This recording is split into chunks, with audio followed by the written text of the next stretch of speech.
pop it out. Hmm. Oh, no swearing, come on.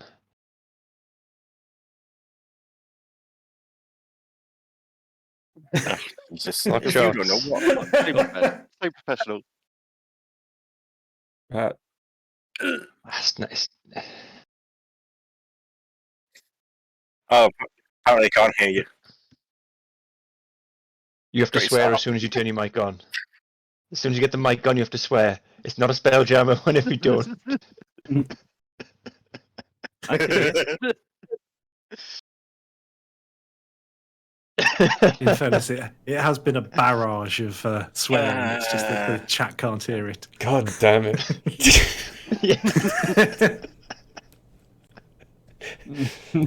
Stream. Never before has a stream increased my vocabulary so quickly.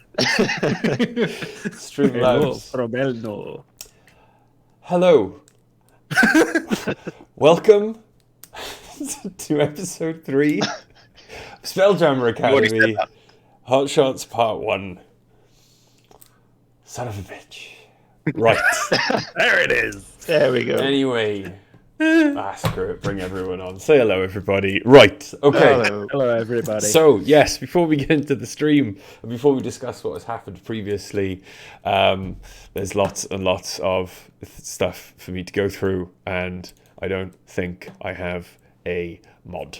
So, I'm ready. yes, fun. Okay, cool. Yes, we have social media. Go follow Heavyweight on social media on Facebook. Yes. We have an Instagram. There is a Twitter. There Not is. that quick.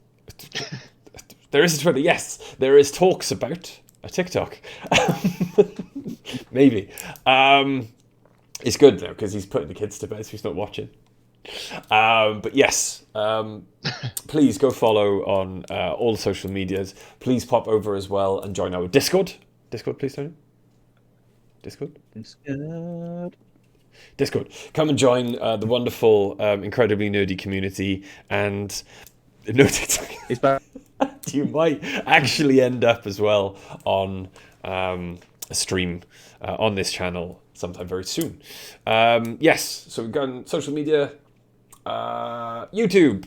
Yes, if you want to watch literally now thousands of hours of D&D and other basically thousands of hours of stories being told by this wonderful community on this very channel, please pop over to YouTube. The link's in the chat for Heavyweight Gaming. If you type in DiceTube, I think. Oh, we've all swapped characters, by the way. How have you all swapped characters? They look right on my screen. I'm looking at the stream and they're On wrong. the stream, they're all wrong, yeah. Yeah. Are they? Mine's right. Well, except for me. And Pipley. I know why. I know why, and it's Ian's fault. What did I do? You've changed your username, so now you are alphabetically in a different place. Yeah. It was totally on purpose. Yeah. Okay. Yes, please pop over if you can to. It's not DiceTube. It is. There's a completely different one. But yes, follow Heavyweight Gaming or Dice of the Beholder. You can find all of our thousands of hours of storytelling on on YouTube. God, it's the cameras. They're doing my head in. I will change it in a minute. Or if you can't watch the videos, please pop over to Spotify, where you can find Fables Among Titans, When Glory Is Not Enough, and 89 episodes of the Chronicles of Needham ready for you to listen to. Tony will attest, as always, that you can listen to them at 2 times speed and get through them nice and quickly. There we go. Last week was so smooth. Yeah, right.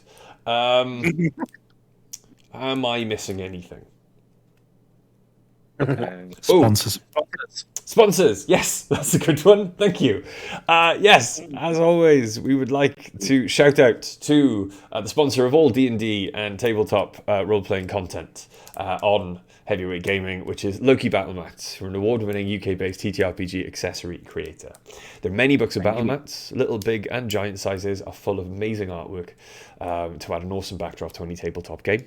If you are interested in finding out more, please search Loki Battlemats, Loke, on Facebook, or visit lokibattlemats.com to view their amazing artwork and shop their physical maps. Pop over as well to Drive-Thru RPG, where you can find a lot of their digital maps also.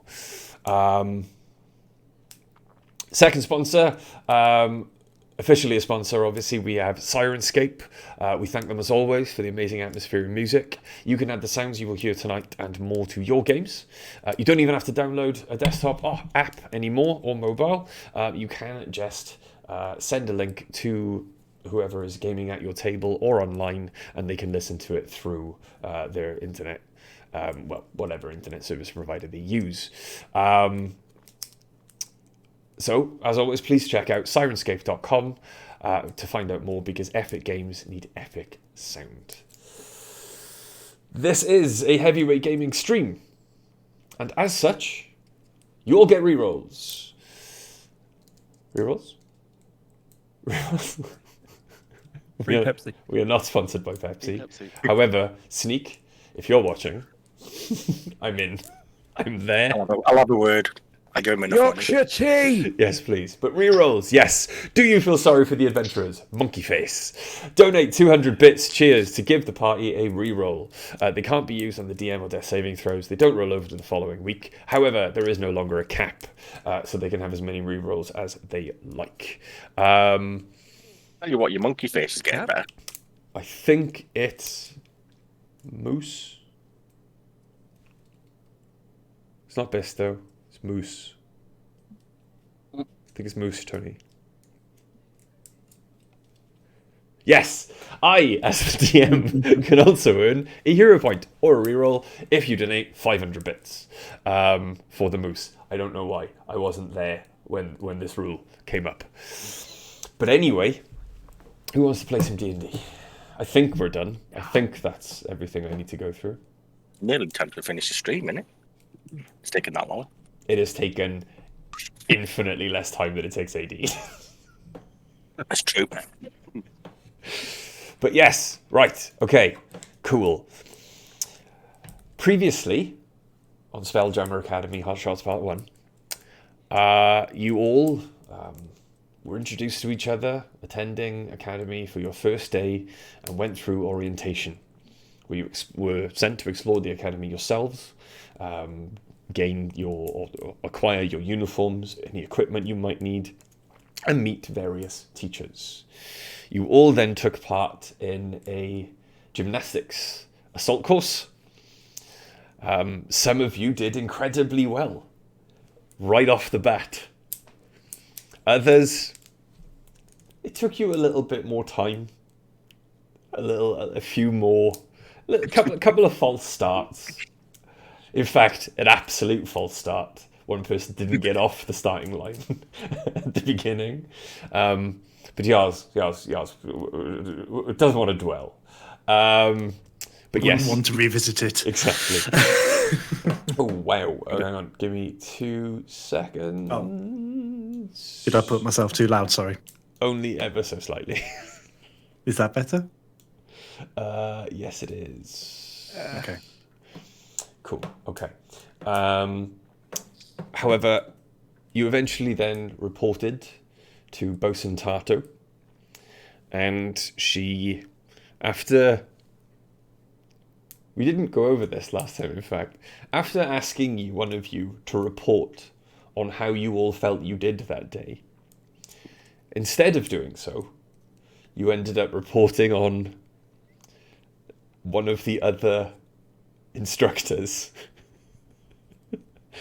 an officer on the space dock, who was partaking in a little bit of smuggling off the books. He happened to be a favourite of 99% of the people working and living in Spelljammer Academy. But quite rightly, you reported his crime and he was sent to the brig without the opportunity to message home and tell his wife and children why he wouldn't be coming home for dinner that evening. Just throw that one in there. And why you suddenly couldn't afford all of the luxuries or anything. Exactly, yeah. However, you ended up going on a different mission for Bosun Tato, which was sending or delivering a new package to the founder of Spelljammer Academy, the old wolf himself, Mert the Merciless. You discovered that the package was actually an assassination attempt, or at least an attempt to hurt Mert when it exploded exploded open to reveal some strange alien creatures that a lot of you had never laid eyes on before, bursting forth from their eggs. Mert was, as was agreed afterwards, a great help, and was not hindered by drunkenly trying to untangle themselves from their bed sheets. But you eventually saw off all of the Nyogi hatchlings. You were rewarded by Mert and were sent on your way. You discovered a few more things about the recent spate of thefts in the academy, showing a keen interest and who had been affected by them, or at least one person who'd been affected by them. And with the day drawing to a close on your first day in Spelljammer Academy, you all made your way to the bunks for a well-earned rest, discovering that most of them had been pranked by people unknown. But yes, so you wake up in your bunks. Today is the day. It's the official start of your academy training.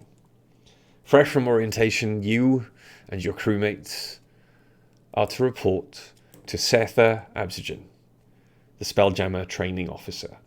Before you head out, though, your first stop is to the Academy Refectory for a hearty breakfast. So, would you like to discuss anything from the night before, or would you like to go straight there? I'm up for going for more. Just go straight to breakfast. Unless anybody wants to talk. I do not partake of food or drink. They may have some vegetable oil or something. You add a bit of flavour to your food. Hipley has woke up a bit early to work on their stuff and decided to work on their gun a little bit. And now they excitedly turn around to Yaz and say, I think it was Yaz, asked me the question yesterday. You asking about my gun yesterday? I had an idea. And look, see? I don't have to reload anymore. That will be very effective. Wonderful. All I have to do is well done. do this, and it spins around. And a round goes into the chamber as it's spinning. The round, I see. So, the round just magically appears out of nowhere and just pops into the chamber. Yep. Very cool. It pulls the energy from the air and solidifies. I don't have to use stuff anymore. Sorry, I thought the background noise was something going on in the house then. You're not the only one. In that case, if after that we're making our way on the way to the elevator, Yaz will sort of turn to the group and be like, if you choose not to sit with me this morning, I do fully understand. Why would we not want to sit with you, Yars? Are you aware of the phrase guilty by association? Processing. I am unaware of that phrase. I see.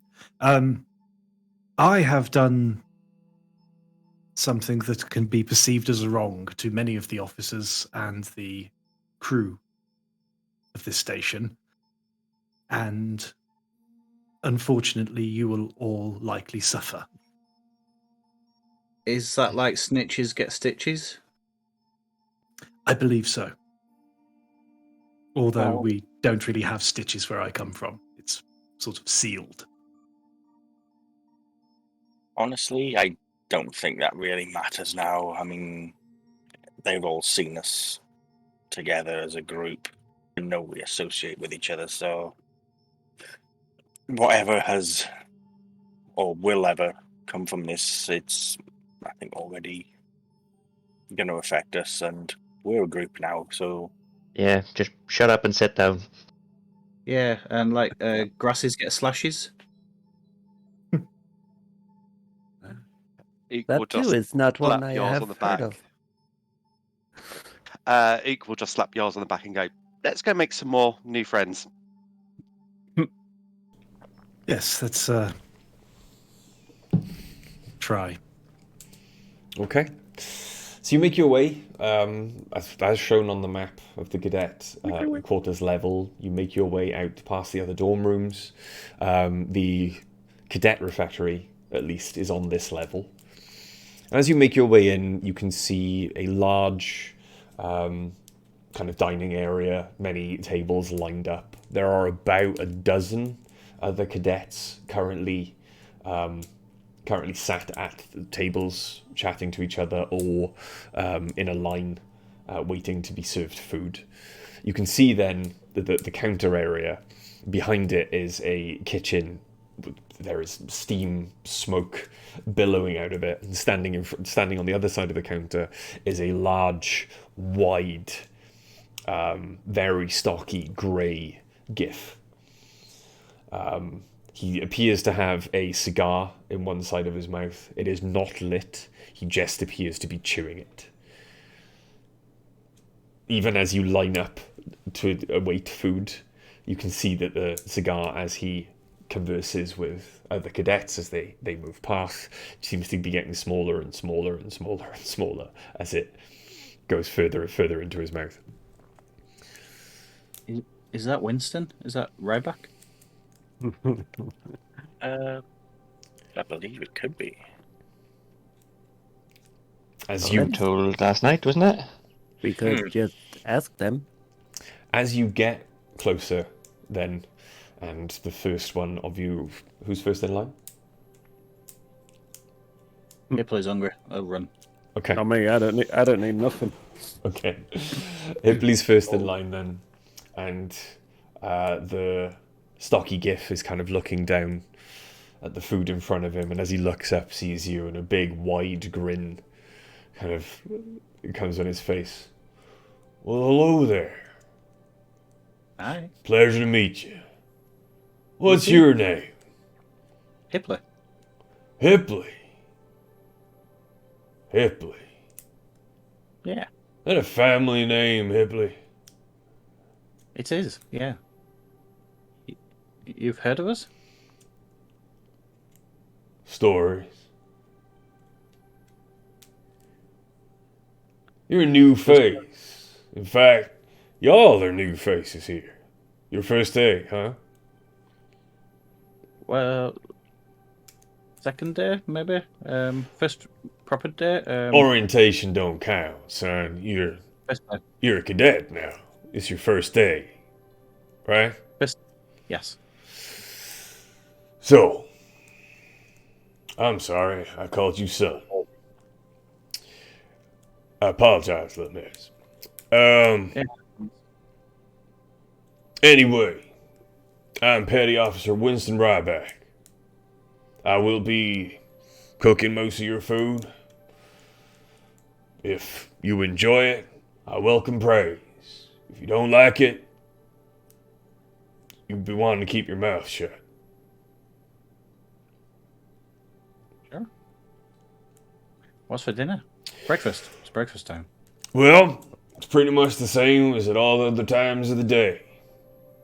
It includes everything you need to get you through to lunch, and then at lunch it'll get you through to dinner, and then you're probably gonna go sleep at the end of the day, so you won't need that. But I'm sometimes available for supper, but it will be the same meal.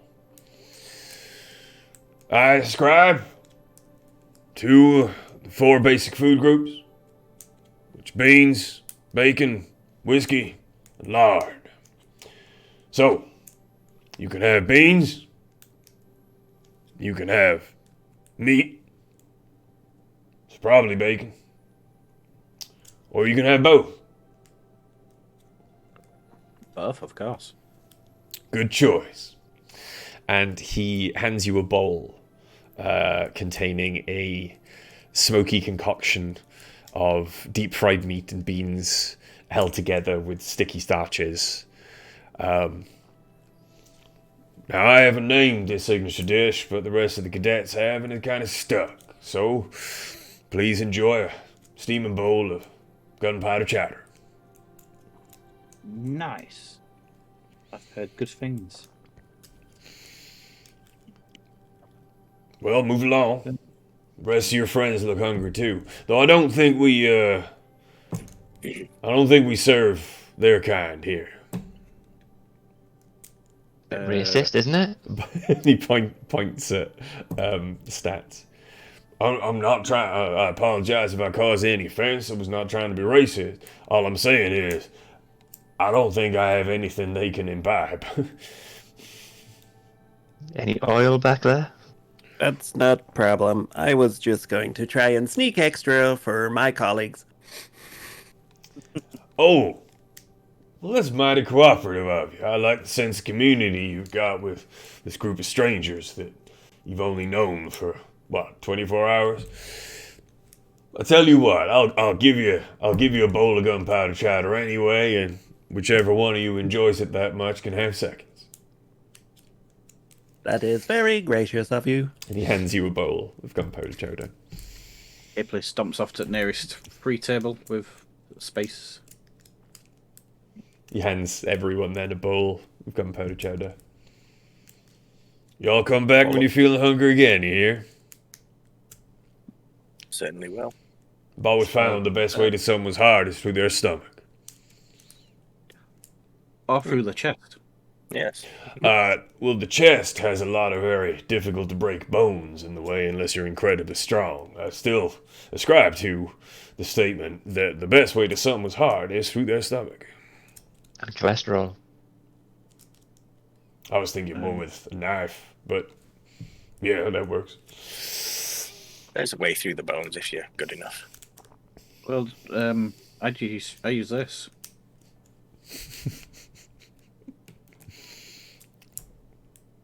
That's Yars is having the high school moment trying to assess the tables whilst this conversation's going on. That is a mighty fine piece you have there, young Hipley. Thank you. Can I look?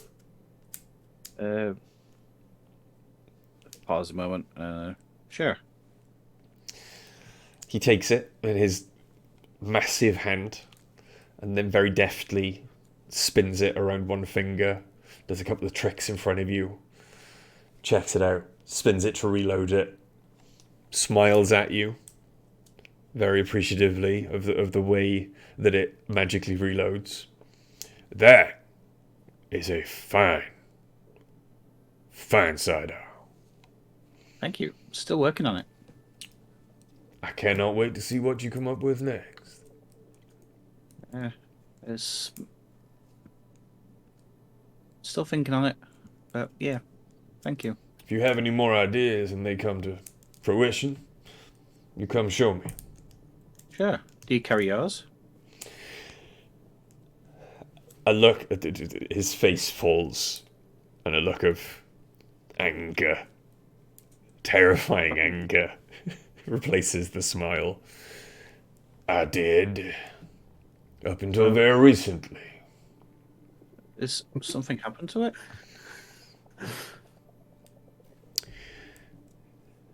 Oh, I'm sorry. If I shouldn't have asked that.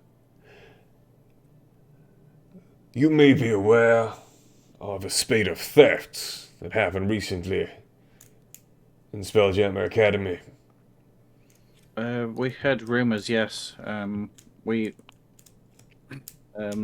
quartermaster told us a little bit. Well, the most heinous of those crimes is that my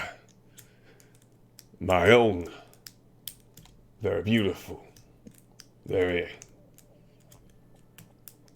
trustworthy, very steadfast, very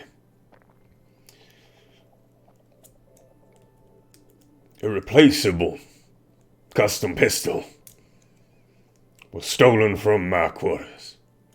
What? Tears come into Hipley's eyes. Who would...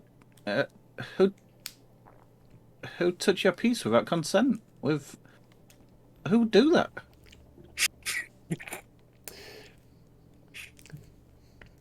Well, if you ever find out, young Hipley, you come tell me first. I'll get to try my own out, I guess. Well, you come tell me first. We'll take turns. Sure. I will keep both eyes out. Go on now. There's more Yep. people coming. It was a pleasure to Follow meet the y'all. I hope you You survived day one. Survive? As you all Oh look out dear. then into the rest of the dining hall, it appears that most of the tables are completely full, apart from one. There is one table with enough space left for all of you. It is occupied by one cadet. I suggest if yours takes the on over. table, everybody will move anyway. So it's one cadet sitting there. His head is buried very deep in a book. Table. Yes. But as you kind of look as you look around, then that being the only table, everyone seems to be sitting as far away from him as they can, or vice versa. He's sitting as far away from everyone else as he can. He kind of looks up from his book and sees you all standing there with your bowls of food, and just waves you over. I'm going to go straight over. Somebody friendly. Yeah, just Let's go go over and- speak to them. Sit next to him. Sit in and just immediately dig in. Same. Hello. Morning. Hello. Reluctantly. Hello. It's a pleasure to meet you all. Obviously. Is this your first day as a cadet as well? Properly? Yes? Yes. That is affirmative. Well, yes. As I said, it's a pleasure to meet you all. It's my first day, also. I'm very much looking forward to it. It's great to be here. I think I'm going to be. I've been told I'm going to be a great Spelljammer. My name's Micken. It's Micken Haverstance. It's a pleasure to meet you all. And he holds out his hand. But unless one of you grasps it instantly, he then very nervously takes it back. I do before he has a chance to. Pleasure to meet you. I'm Bobby. I'm still holding a bowl. Hipley's heading out with ball. Okay.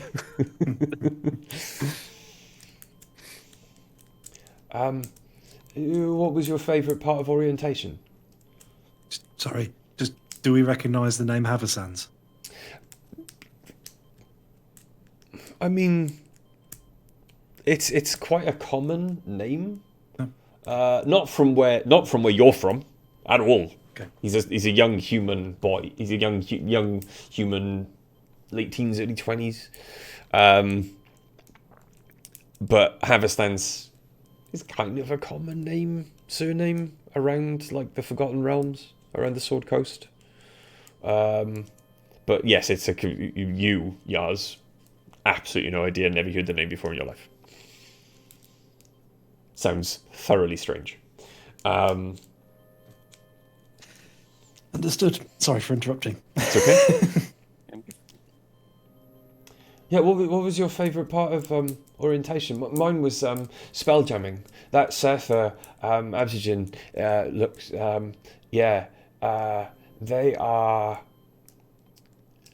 intimidating a little bit. No, well, obviously, that's just my opinion. If you like them, that's fine. Yeah, they didn't seem too bad. I mean, for me personally, I enjoyed the obstacle courses. Chance to show off my skills. I found that I need to do a bit better, but Yeah, the gym was fun. Oh, I thought it was a little more challenging than it needed to be. that took a long time, and he kind of looks over at the table behind you, or behind him at least, and you see another group of cadets, and there are only 5 of them, and there seems to be a space next to them that maybe he should be sitting in, and he kind of looks back at you. I kind of held my my group up a bit at the gym. I'll look over to the table and just see who's over there. Don't recognise any of them. Not seen any of them before. Yes, one of them is the young woman who attempted to steal Hipley's bed on her first day. I'm starting to think I might just quit. No, you dare. No, Well, they've been really nice. It's not them. It's not them, because he catches you. Do I looking believe over. that? Roll an insight check. Do I believe it's not them? Like in his mind? Roll Yeah, an I think I'm insight going check. to join the insight in that. Okay. Oh yeah. Jesus, that's a 9. Okay. 14. 14. You both kind of believe him, and as he carries on, I'm actually more worried about letting them down. I'm kind of avoiding them so I can focus on my studies, because I know today maybe I'll be able to show what I can do, but I'm just really scared that I'm going to fail, is all. But they may be able to help you with your studies also. Do you think? Working fair together enough. as a team. I mean, they're all really strong and physically fit and accomplished, and I don't know how to ask them for help, really. Are you going to be a just asked. spelljammer? Pardon? Are you going to be a spelljammer? Yeah. I'm a little bit skilled with magic. I really like magic, but I'm more of an illusionist. Watch, and as he starts to move his hands into some of you a very familiar somatic kind of component of an illusion spell, but then it goes on to something much more intricate, much larger. And before you on the table, in between all of your bowls of food, is shown a perfect representation in miniature, a moving diorama of all of you, perfectly sculpted. The illusion is pristine. All of you, you're only about, say, 28 millimeters tall. Maybe taking up about an inch of space in width. And you walk in a line, and it shows you meeting the GIF cook, and it shows you then coming to his table after he waves at you, and all sitting down. And I kind of poke at it. And as you poke at it, it just disappears into mist. That is very impressive, though I prefer 32 millimeter scale myself. Is my butt that big? Okay. Why do our eyes look so weird? Okay. That's so impressive. That's amazing. Where did you learn that? I kind of taught myself, actually. Self-taught. Well, there wasn't much magic going on in my family. We were all farmers. But, you know, I used to put on shows to entertain my little sisters. And, yeah, someone saw one day and invited me here. How quick can you do that? Obviously, that was us. Was he staring at my butt? No, I've just got a very good eye for detail, and I can remember everything like if I see it once. I'm teasing. That's an amazing skill, and if they can't see a use for that, that's their issue. Do not quit. You don't have to be the big brawny one. Look at me. I'm short. Look at me. Yeah. There's more to everything than just strength and physicality. If you've got it up here, then you can do a lot more than anyone could even realize. And so, play to your strengths. Okay. Hipley or Bobby, either of you can roll a persuasion check with advantage, or you can both roll a separate one. It's up to you. I will let Bobby have advantage because I know how I roll. Could I provide a little bit of guidance, for my extra assistance with this? Yeah, okay. Okay, what does that provide? An extra D4.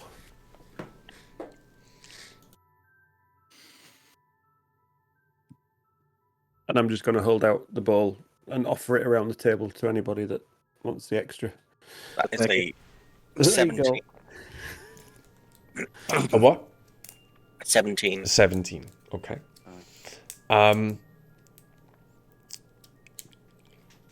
Micken looks genuinely like his spirits have been lifted. And as he starts to take in your words, he begins to do more illusions. And he starts to show you an illusion of him showing an illusion to his little sisters, and tells you the story of how he first came upon his magic and how it all started. And then there's just more illusions, and it's like watching a beautiful story unfold in front of you of his childhood and his journey towards Spelljammer Academy.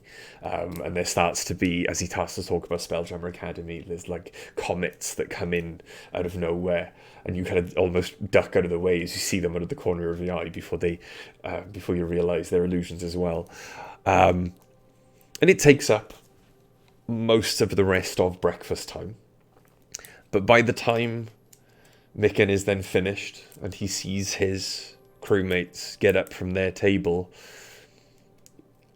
he, with a smile on his face, shouts, "Oh, you lot, wait up! Thank you all. This has been... Thank you for... I don't know, lifting my spirits a little. Thank you very much." Don't mention it. And also, you know what? I've got a feeling they're going to need you long before you will need them. Well, I hope you won't feel too badly if we do really well today and beat you in the competition. You know about that, right? No. Oh, we're the only other first day cadet team, and it looks like the training officers might be combining the two groups to create like a competitive training exercise up in the simulations deck. Oh. That's where we're off to now. You shouldn't wait too long to follow. Tato doesn't like it when you're late, I think. Okay, you stay here and clear up. We will make our way there. No. I got up first. Laters. And he runs off. I stay just station on the table and just dump the balls on the side. Like, come on. Yeah. Okay.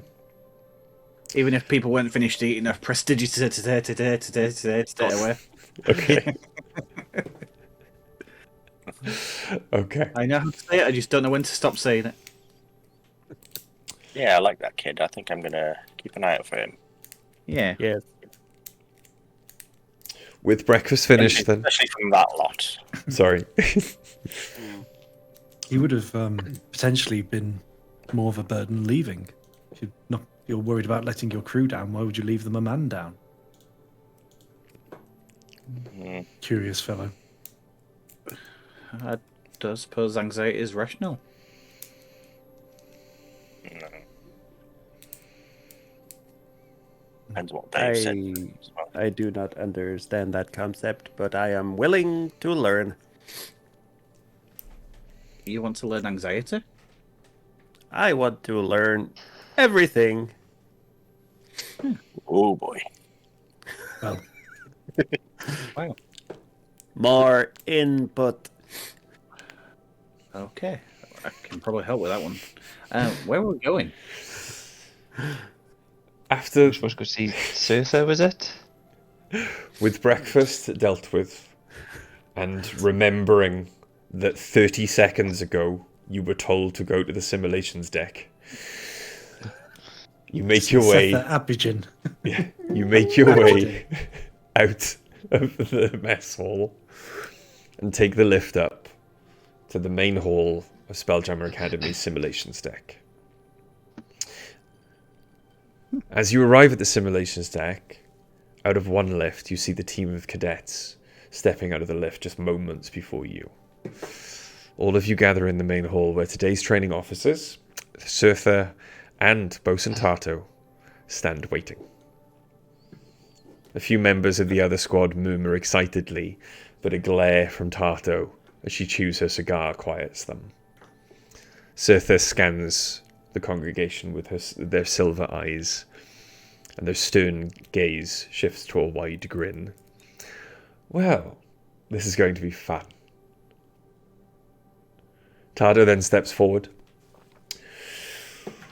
Welcome to your first day as cadets at the illustrious Spelljammer Academy. We're going to chuck you right in.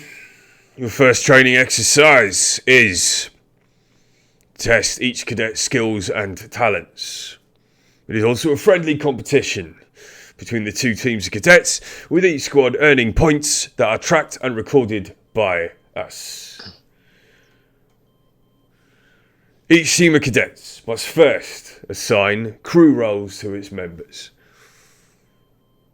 There are two optional roles, which are shipmate and captain. There can be only one captain. The majority of the rest of you will, of course, be shipmates. And there is one mandatory role, which is Spelljammer. Otherwise, this exercise is going to fail before it starts.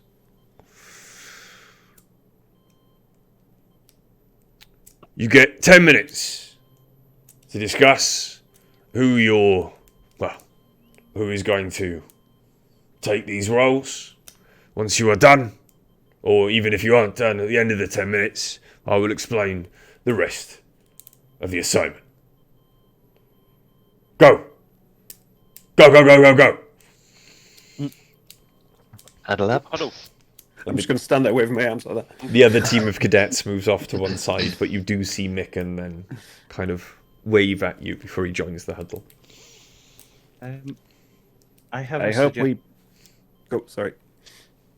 It's okay. Yaz is obviously of. He seems to have experience, possibly of this kind of thing. May he be captain? I would happily be Spelljammer.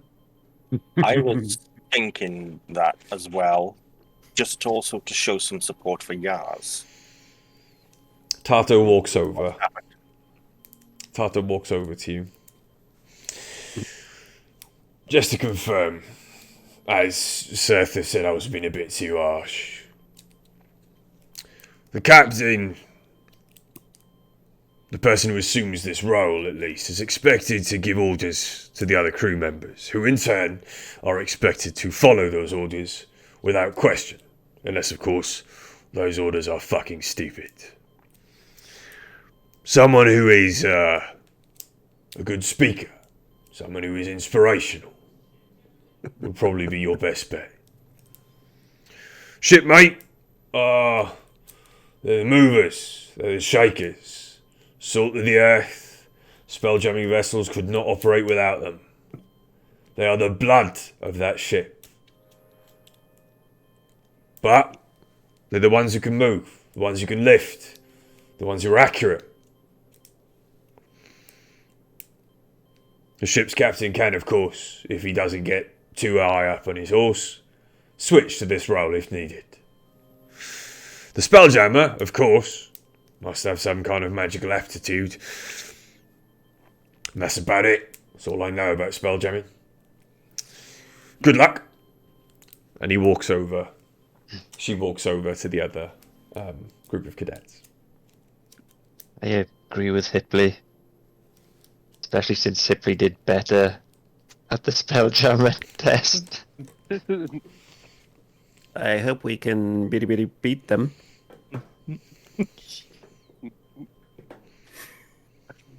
At sorry, just to double check, just the players are in the right place. Are you Ook or Fluffy? Yeah, good point.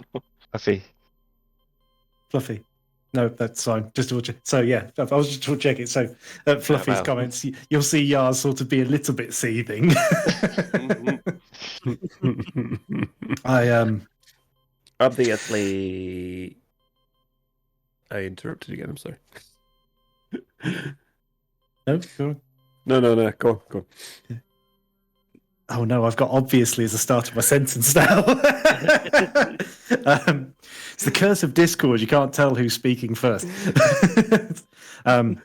Given the recent performance between myself and Hipley, I think that is probably the strongest choice that we can go in with. Which of you are better at long range, close range, and who is strong? I'd be close range. I'm fast and good at close range, good at following orders. I'm not so bad at close range or have some range abilities. Obviously, I am built to support. Understood. If Yars looks over his shoulder at the other crew, can he discern what kind of range they might be working with?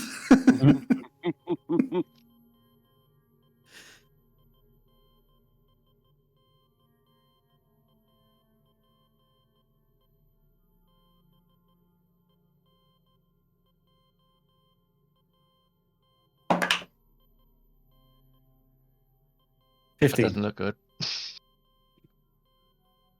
15. I was hoping it was higher. That's why I was disappointed. Like, this dice hasn't let me down yet. Ugh.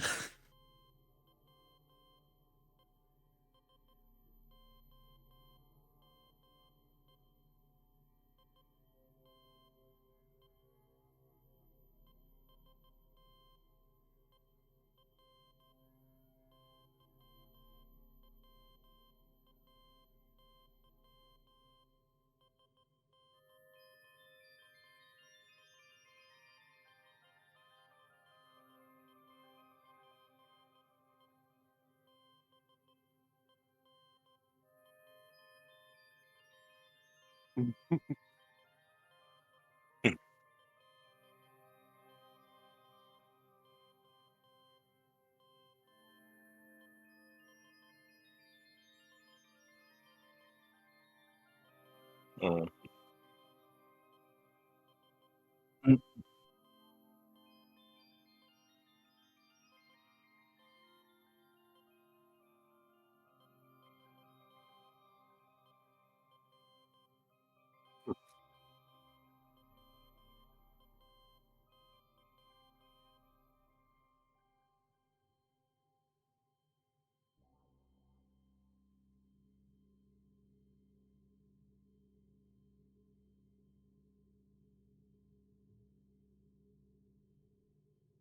Any of them happy to be carrying like big books?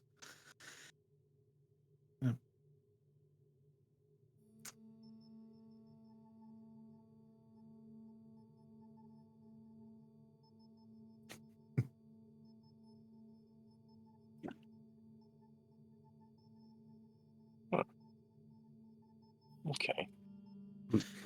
Okay, on the basis that it appears that most of us are close range, with the exception of myself, who is potentially a little bit squishy, and our Spelljammer, who ultimately can, and I'll sort of look at Hipley as if to say, like, I'm reminding you of this, can obviously leave the ship with a final command and come to assist, should we need it. Does everybody remember our initiation? Yes. Yes. Anything specific you mean? I think it's fair to say that we were caught slightly off guard. I believe Hipley is probably capable of doing their best to outmaneuver Micken. Anything we can do to disorientate him would be fantastic. But we get in close, we jump down, we take their ship, and win. Sorry. Ran out That's of assuming we're attacking each other. I Yes. have a few tricks up my sleeve. Very good point. They hadn't actually said that yet. If I wore sleeves. If that is the case, can I at least have a shot at her? I am can happy have to give first my. shot. I am happy to give my 50 gold slip to whoever takes her out. Oh, I'm going to go kneel down by stats, and it's talking about tricks. I have a little one of myself. I'm going to start just checking over your armor and stuff, and I am going to infuse it as armor of magical strength. Cool. Okay. So your armor will now be armor of magical strength. It has 6 charges. The wearer can expend the armor's charges in the following ways. Any strength check or strength saving throw, you can expend 1 charge to add a bonus to the roll equal to your Okay. intelligence modifier. And if you would be knocked prone, you can use your reaction to expend 1 charge to avoid being knocked prone. Okie dokie. Has 6 charges. Sounds Okay. good. Very cool. Let's. Thank you, Hipley. I appreciate that. No. Let's get off on the right foot, and Yars will turn around and be like, Bosun, we are ready. I'm just going to stand on my right foot. You turn, and Tato kind of nods to you, looks over at the other group. The blonde elven girl who has taken command nods to Mick and nods to her shipmates, and then turns and also nods to Tato. Very well. I heard some of your planning is always purposely eavesdropping. Takes a long pull on her cigar. Each crew is to navigate their ship through a debris field on the outskirts of Collier, a sodding big gas giant. There, you're to salvage the captain's logbook from the wreckage of an abandoned ship. Then return to your starting point with your own ship intact. She levels a steely-eyed glare at you all. Intact. Not first. Just finish. Get the mission done well. Not quick. Good luck. Thank you. Yars will look over his shoulder. Disregard what I said. Slow and steady. Sietha walks past Tato, smiling, patting her on the shoulder. So, you will be mine, I think. Come. And takes your group, points at all of you. Who have you nominated as captain? With the Yars. Yars, I believe it was, yeah? Yes. Yeah, it's wonderful. We'll come this way. And she takes you into one of the main chambers. It is, in fact, the simulation chamber that you found yourselves walking out of after the wonderful start to orientation that you had. And as you enter, you see then Mr. Blip, the Academy's auto-gnome, quartermaster, and he's standing there. He's preparing the physical aspects of the simulation. He's got a table, and you can see then that the table is covered in like magical gear, mysterious devices, most of which are unrecognizable to you. And he kind of walks over, and his mustache tweaks as if he's smiling. Hello, everybody. We are All Systems Go. Hello, Blip. Hello, little one. He hands you two pages of parchment. The first of which is a wild space map showing the general route to your destination. There is also then a crude sketch of the logbook that you're looking to retrieve. It is a large ship's logbook, leather bound. The leather, in fact, is blue. It's been shaded in haphazardly, but it looks to be blue, with a stamped Spelljammer sigil on the front of the logbook. Seartha then, commands your attention again. Please, if you could gather around the helm, and points towards the Spelljammer helm atop a platform. Yaz takes a step to the side and kind of lets Hipley walk first. Okay. Spelljammer. On the head. Okay. The chair is an antique, quite beautiful, but just a regular chair you'd find in any fine dining establishment up and down the Sword Coast. It is not currently active, so it is resting on the floor. There is no magical glowing circle below it, but you can see the crystals there on each leg of the chair waiting. Please, into the chair, Hipley. I won't break it, will I?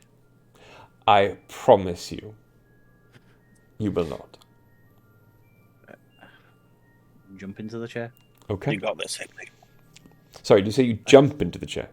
Kind of hop into it. I don't do a full-on dive, but yeah, I hop into it. Okay. 10-meter diving board.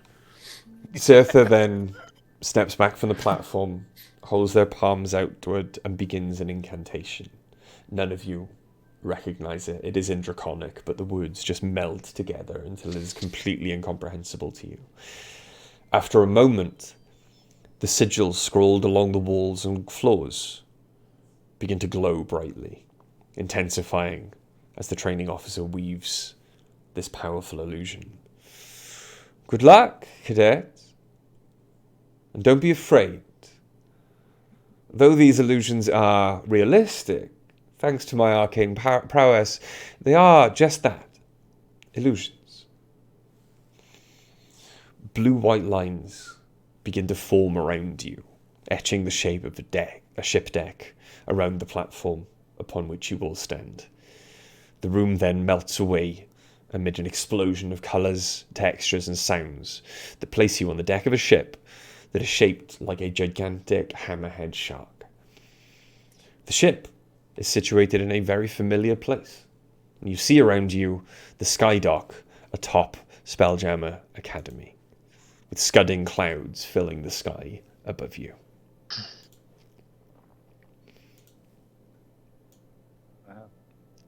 Captain, can I just inform you of something?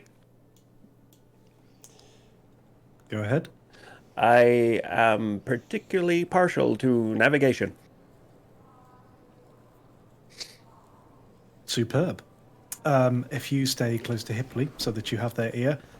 Also, if anybody has anything that they can do to help Hipley before we set off, now would be the time. And Yaz is going to start walking to the very front of the vessel. One would say Stats is very good at guidance. Yes. I will obviously guide Hipley in the best way possible. I'll high five Stats and cast guidance on Stats. Yeah! Yeah. I will mention. With the power of friendship. Sorry, go on. I will mention the simulation around you affects all of your senses. Everything looks, feels, and sounds real. The illusion seemingly able to create the sense that you are in an area and the dimensions are much larger than the room that you know yourselves to be in.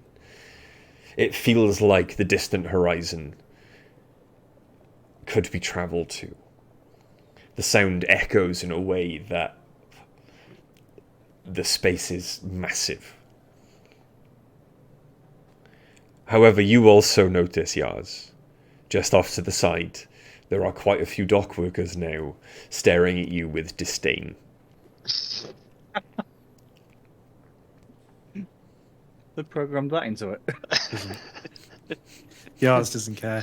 The one thing that just occurred to me. Sorry. So I made the assumption that because you said we started at the Spelljammer, in the one that we got shown in the dock, it was obviously below in sort of like the first deck. Yeah, Is that true with this one as well? No. You were shown in your previous Skydock or Space Dock experience. You were shown a galley, so the Spelljammer was below deck and it was hidden and like protected on all sides. This one, the Spelljammer helm, is actually situated not high on the rear of the ship like you would expect a ship's wheel, but on the main deck. Kind of the only protection though it has is a roof over its head. It appears like it's in what you would expect to be the captain's cabin, at the rear of the main deck, or the meeting room.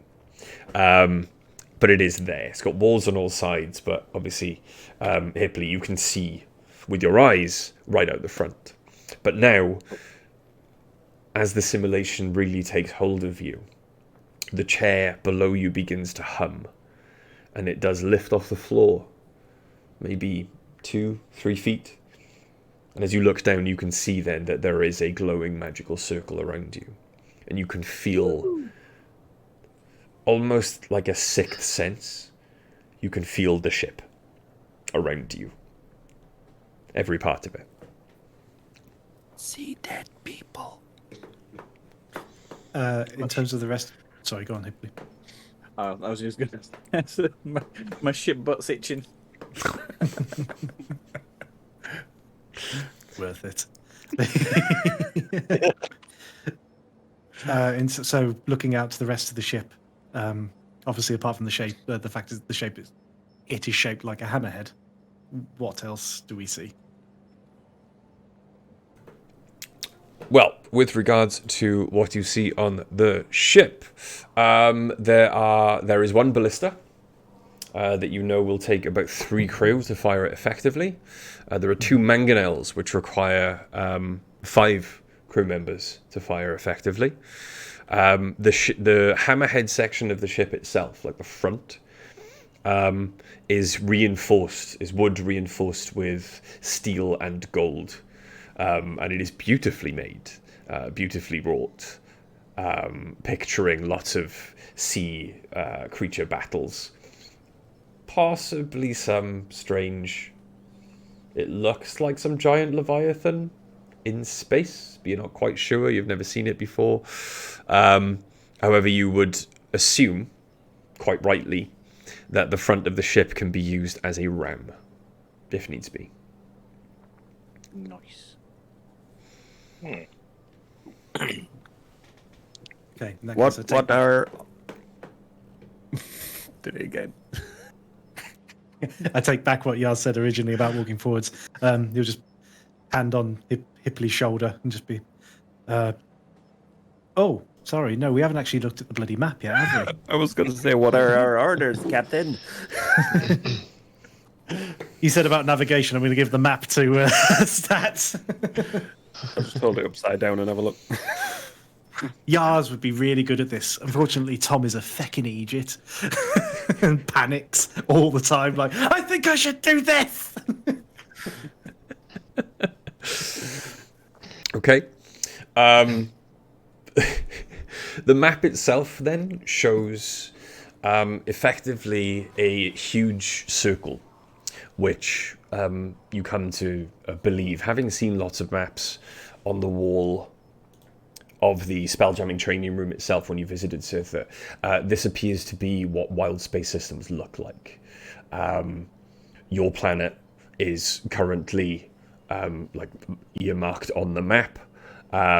There is the sun that your planet revolves around, the star, and there are a few other planets. Then you can see off in the distance on the map, there is what appears to be an asteroid marked the Rock of Braal, which you have heard of. Tata mentioned it as a place you may go once you're a qualified spelljamming, or once you've, what's the word? Once you're a soldier.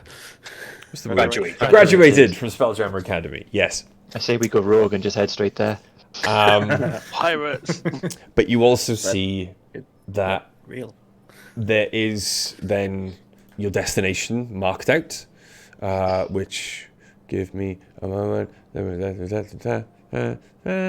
can't remember. I've lost the bit. God damn it. Your destination marked out, Solly, which is Collier, which is the planet marked on the map is much larger than yours. There appears to be a cloud of dots drawn on the map that ring Collier, but there's no other information on the map as to what they are. Moons or Would you satellites have any idea what that or- might be? Roll me. You're looking at a map, so survival check. Space survival. Ooh. Would I have an idea what they might be? Roll me a survival check. Space survival. Whilst they're looking at the map, I'm just standing at the side, growling at these fake dock workers who are looking at us with disdain. It says 16 With guidance. with guidance. With guidance. Where's my D4? That's a 17. Okay. You would imagine that there is an asteroid belt around Collier. But your destination is marked, and it appears to be somewhere inside this cloud of dots that rings Collier. Is it just like marked as a cross or nothing named or anything like that? Pretty Okay. much just a cross. X marks the spot. What does This the is- other this is- parchment say? This is fantasy Star Trek, right? So it's the other I've been watching parchment. Orville in preparation. Yeah, the other parchment is just a sketch of the logbook that you were looking for. Okay, so Yaz will just again just put a hand on Hippie's shoulder and go, let's make sure we have control of the vessel before we do anything too drastic. Okay. Make it so. Yes. You gonna take off? Hipley would like to see if they can feel if there's an anchor. Okay. As you stretch out your senses, then there is no physical anchor. However, you can sense that the ship Captain Overboard. has been told to remain motionless. No, it's not an anchor, it's a handbrake. Effectively. It's one of those electronic handbrakes. Oh, the one that just kicks in randomly when you're at a low speed. Ooh. Hey ship, do you want to get out of here? Roll me a d20 and add your spellcasting ability modifier. Come on, Hipley. We have You no put right reroll. person in You check better for have this. it. Guidance. Oh god. Guidance! Do we have any of those Fuck, is it rerolls? How many bits? How many bits was it? 500? No, 2. No, 500 is for me. Oh, Really? Oh, yeah. God. Oh no. That would be a 6 with guidance. off in that one. Well, I can do guidance if you want, but I don't know how much Could- it's going to improve it. I think we're going Take it to backwards. double figures. A six. We're A not six doing in, anything special. We're literally just moving. We got this. We're warming up. a 6 in total. 8. 8 in total. Okay. Okay. The ship shudders, but it does not move. Well, that wasn't the best start. Well, mission over. Never mind. We try again. You can see a dock worker that looks surprisingly like a much leaner, much more model-esque version of Tato, but still with a much thinner, like, cigarillo in their mouth, just kind of shaking their head and looking down at a clipboard and making a cross mark. Oh, that went wrong. It feels like my driving test. Didn't even make it out of the car park before they failed. Uh-oh, flashbacks. Oh no! Quick look round. Do we see any other ships trying to set off? Maybe a competing ship, perhaps. No other ships currently trying to set off. They're in their own illusion, aren't they? I cast Modify Memory on the dock worker. Do you have modify memory? No, I'm level 2. I'll stretch a bit. I'll roll my shoulders. Okay. I'll Come on, stretch my neck, Hipley. like this has got anything to do with my physical body. Okay. Come on, and- Hipley, you got this. You got this, Hipley. Oh, that's good. And I'm gonna mentally ask the ship, "Please, can we go?" And This time, Go. That's another guy, by without the a way. shudder, it does rise off the dock quickly, taking to the air. The speed at which it, or the pace at which it picks up speed, is incredible to you, though you cannot really feel the momentum. There are no G's as you speed towards the clouds. The clouds break. Above you, the clear, beautiful, bright blue sky begins to darken. Until eventually, the blue almost entirely disappears. And before you, for the first time, is the beautiful but also terrifying expanse. Well, for the first time for some of you, the beautiful but almost terrifying expanse of realm space. As you look out, it is very difficult to make out any kind of detail. There is just black and stars, pinpricks of light. But as you look behind you, the planet disappearing into the distance, any ambient light from it seems to completely cease. And before you, you start to pick out small details. You start to see oranges, reds, yellows, swirling gases that start to writhe Stats, around. I'm going to need to give you to give Hipley some very precise instructions as to where we're going, quite quickly. I will do my best. They start to writhe around and before the ship. And you find yourself in space. Oh my. Wow. This is impressive. this was always my mum's favourite bit. Do you think we can do a barrel roll? Dual barrel roll. As you think that, the ship begins to barrel roll. So all of the stars in front of you, none of the rest of you feel it. All you can see is that the stars begin to spin and swirl.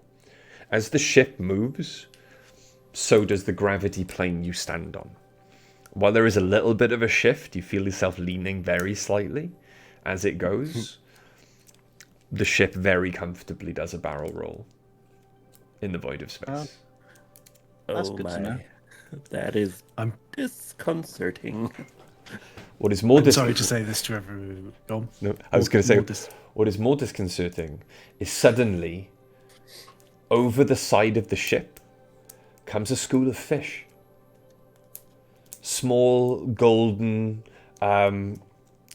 small golden fish, something akin to like giant goldfish from a lot of your own homeworld, but with fins that seem to be made of falling stardust that seems to constantly kind of like drift away from them as they move. But they swim, and there are hundreds of them. They swirl over the ship and around before eventually flying off. Oh. That's pretty. Are they edible? I'm sorry to do this to everybody, but I'm sorry to do this to everybody, but we are being tested. We need to make it back in one piece. Therefore, we are coming back this way. So please, can we make good progress, and we can dolly on the way back? Dolly, dally. Can we stop looking at the goddamn fish? Aye, Captain. It's like, Aye, Captain. It's like none of you have been. It's like none of you have ever been in space before. I was going to ask, Hipley, does this vessel have some sort of early warning system if something potentially hostile could be up ahead that we could try and avoid before we get to it? I'm going to try and stretch my senses out and see what I can feel around the ship and see if I am the early warning system. Okay. Roll me an Arcana check.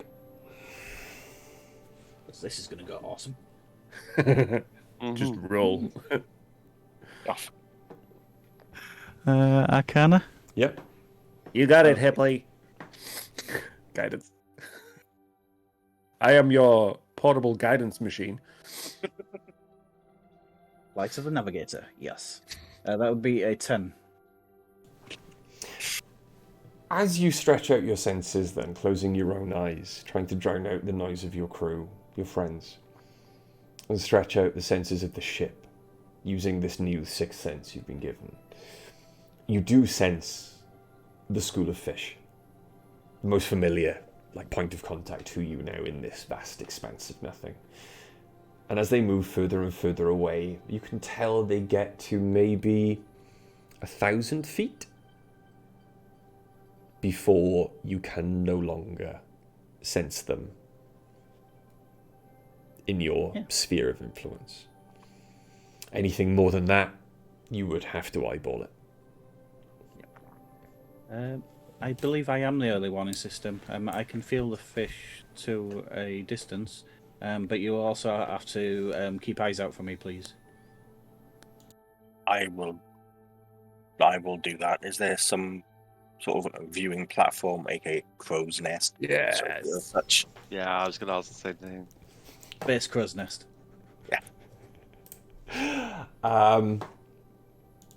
There is, in fact, a crow's nest. The Hammerhead ship itself has a single nest. There is a small crow's nest that you can, like, almost perch in. It's not something you can just stand in and kind of lean on the sides. It doesn't come up to chest height kind of thing. It is just a easy to sit in viewing platform. Who's got the best perception? I'll pat Bobby on the back and go, I've got this, and scamper up as fast as I can climb up. Before he does that, with the two weapon systems that we saw, would Yars know if they require a loading time? I was planning on inspecting them, actually. Well, you can both go over and have a look. It's no problem. They do require loading. So the ballista, for example, which is on the front of the ship, that can be turned 360, fired in any direction. Same with the two mangonels as well. Well, no, the two mangonels, sorry, are on like the sides of the ship, and they can only go out like 180 to either side. Are they already loaded? They are not already loaded. You feel they would take maybe 6 seconds to load, 6 seconds to aim, and 6 seconds to fire. which is why it would need. Which is why preload these. mechanically it might need 3 people to use their actions to use. Was it 5 people for the mangonels? 5 people for the mangonels. Sorry. Okay, so in that case, stats. I will borrow you very quickly. Forgive me. I've forgotten your character's name. I'm so sorry. Ook. It's fine. Halfway up, I'll jump off, glide back down to come and help you. Let's get these 2 loaded first. Ook, then you can go to the top. Me, Fluffy, and Bobby will finish the lister at the back, and Stats, you can return back to your navigation post. Let's get ready. Really shouldn't have put Fluffy in my name to begin with. You guys don't know it yet. Do we not know your name? No, his Not name the is Fluffy part. His name is Fang. Yeah. Fang. Fang. Sorry. Fang. No worries. Fang. Fierce. Fang. Brave. Fearless. Fang. I need you to help me reload these weapons. Aye, Captain. Now. Are we just going straight for now? Would it be useful for us to Get have us on course first and then load the direction? things? Yeah, do that. Okay, Sorry, I made the assumption that had already happened. that's fine. So you can have a look at the map then, Hibley. Okay. Plotting a course then. Or do you want me to tell you where to go? You can yeah, I'll have a look at it with you, leaning over my chair. But yeah, Yars or Tom didn't understand the navigation joke, so he's carrying on thinking you're the navigator.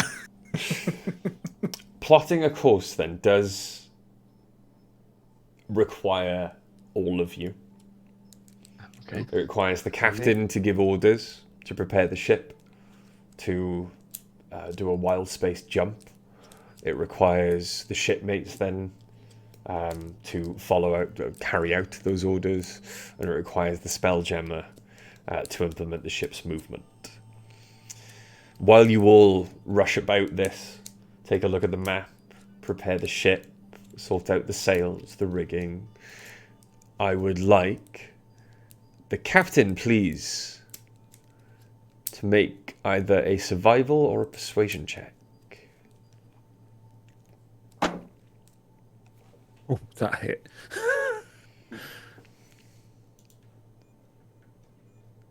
Natural 1.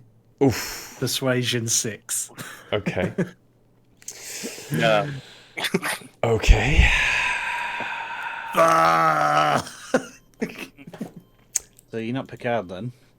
I literally just changed dice because I was like, you're starting to roll too low for me. This dice, natural 1. You're going to jail! You know when I said let's go rogue and go a different way, I was joking. I would like the shipmates, please, to make either an athletics or an acrobatics check to move about the ship quickly. First of all, then, Bobby. That is a 14. For athletics or acrobatics? Acrobatics. Cool. Fang? 21 acrobatics. Ook. 19 acrobatics. And stats.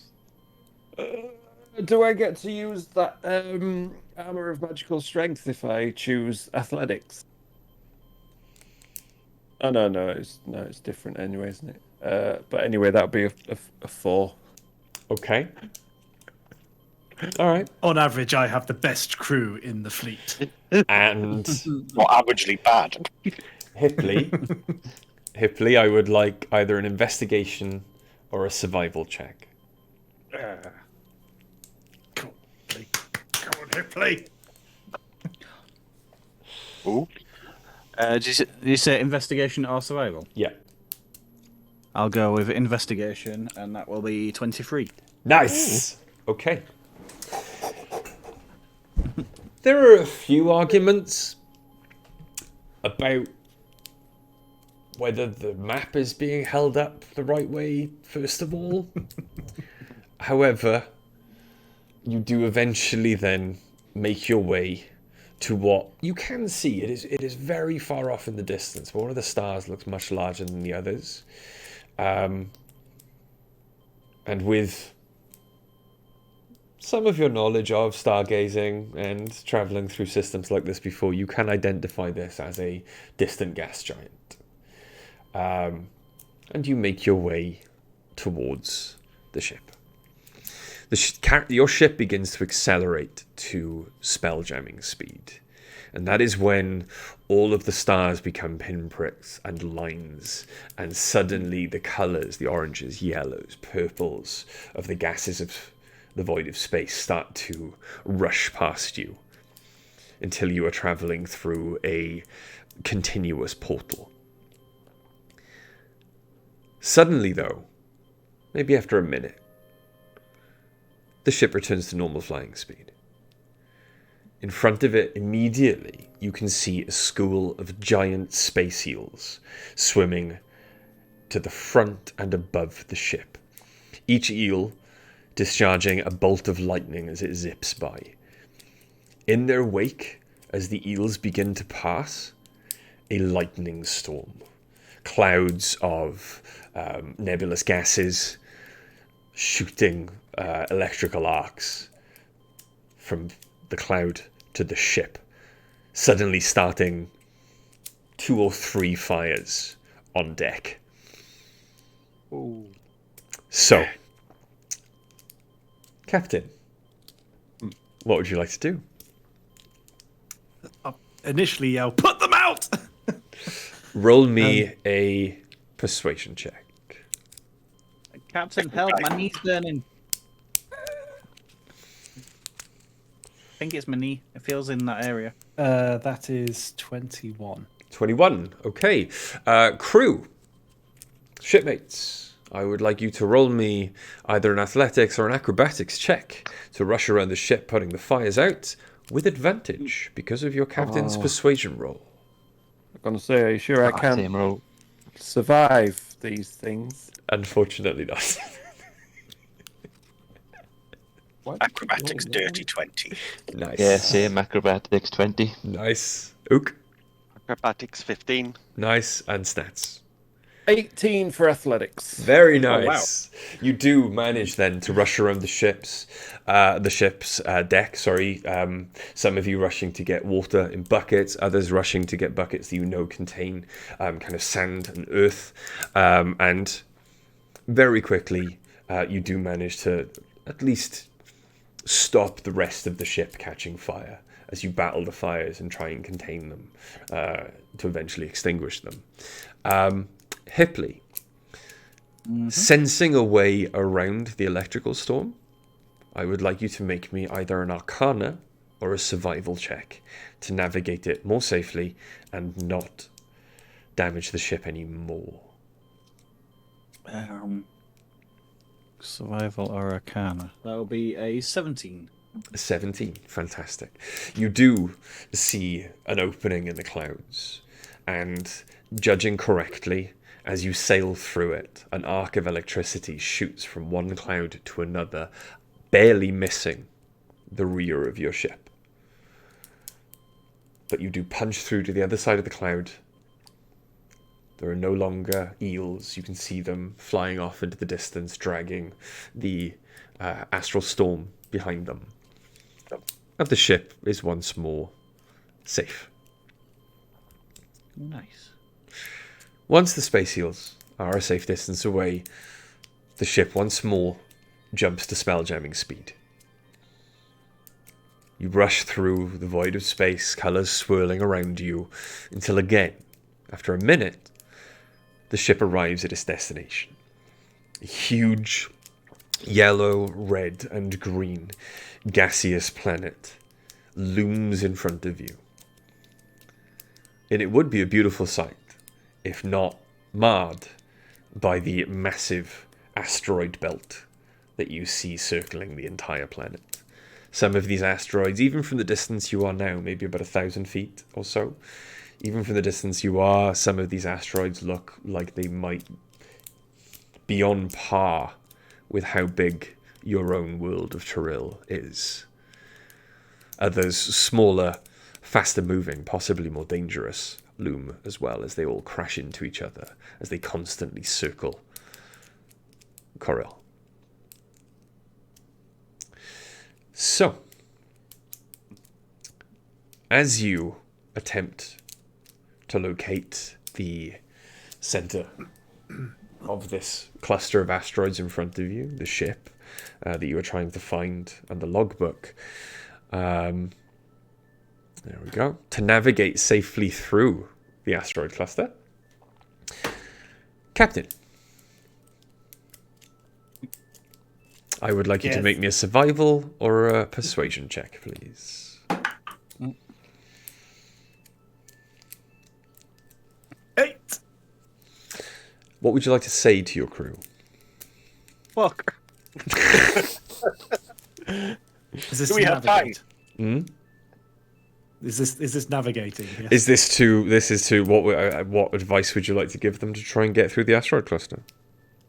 So arms behind back. Hipley, the large, the large, hard, pointy things. Avoid them. Okay.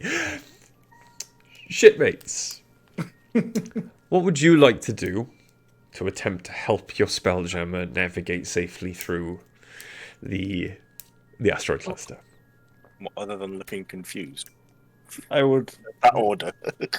Keep an eye out for any asteroids that are close to give That felt like an direction. 8, right? Yeah. I've absolutely felt like an 8. Okay. I would like you then to roll me an athletics or an acrobatics check, all of you. I didn't want to do that. I wanted to guide Hipley and help navigate. God damn it. 15. Navigating through like hyperspace ain't like dusting crops, kid. What was yours, sorry, Fang? 15. Bobby? 18. Ook? I'm going to use my inspiration from the first session, Okay. which is marginally better, for a 9. Okay. And stats. I'm built for success with this one. So, oh, for crying out loud. 12. Okay. Okay. Hipley. Trying to sense your way through this chaotic mess of rocks in front of you, I need you to make me an Arcana or a Perception check to either take greater control of the ship so you can move it more finely, or so you can try and expand your perception and more easily anticipate where you need to go. So Hippler came out of hyperspeed, looked like full-on dog, head out window face on, like full. I have full faith, but just in case. And then heard the captain's speech and went, huh? Gladly took guidance and the rest of the crew's help. Not too bad. Did you say survival or perception? Yeah. No, sorry, Arcana or Perception. Oh, Arcana or perception. Oh, that's okay then. That would be a 17. A 17. And is that Arcana or Perception? That is Arcana. Arcana, okay. So, as you make your way past the larger ones, again trying to keep out of sight of the smaller ones, two of them do rocket towards you. Fortunately, Ook, Bobby, and Fang notice this. And they do manage to just direct that asteroid away. The ship, however, is grazed by a large asteroid, and it does take some light damage. Still moving, still solid, but it does take some light damage.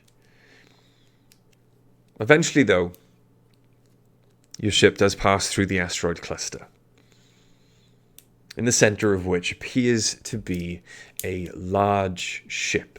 It looks, as you see it, it looks almost like a flying fish that has been severed straight down the middle. And you can see the wooden parts of its body, like kind of almost trying to tether it together. But the ship is shaped almost exactly like a flying fish. You can see the fins would act like solar sails, the tail like a guiding rudder. But the ship appears derelict, as if parts of it being torn apart by celestial debris. Oh God, we're all wearing red still, aren't we? Captain, can you send someone to check on the starboard bow? I think there was a little damage. Can you make sure there's nothing hanging on there? I would volunteer to mend the damage. I have mending. Yars looks mildly offended.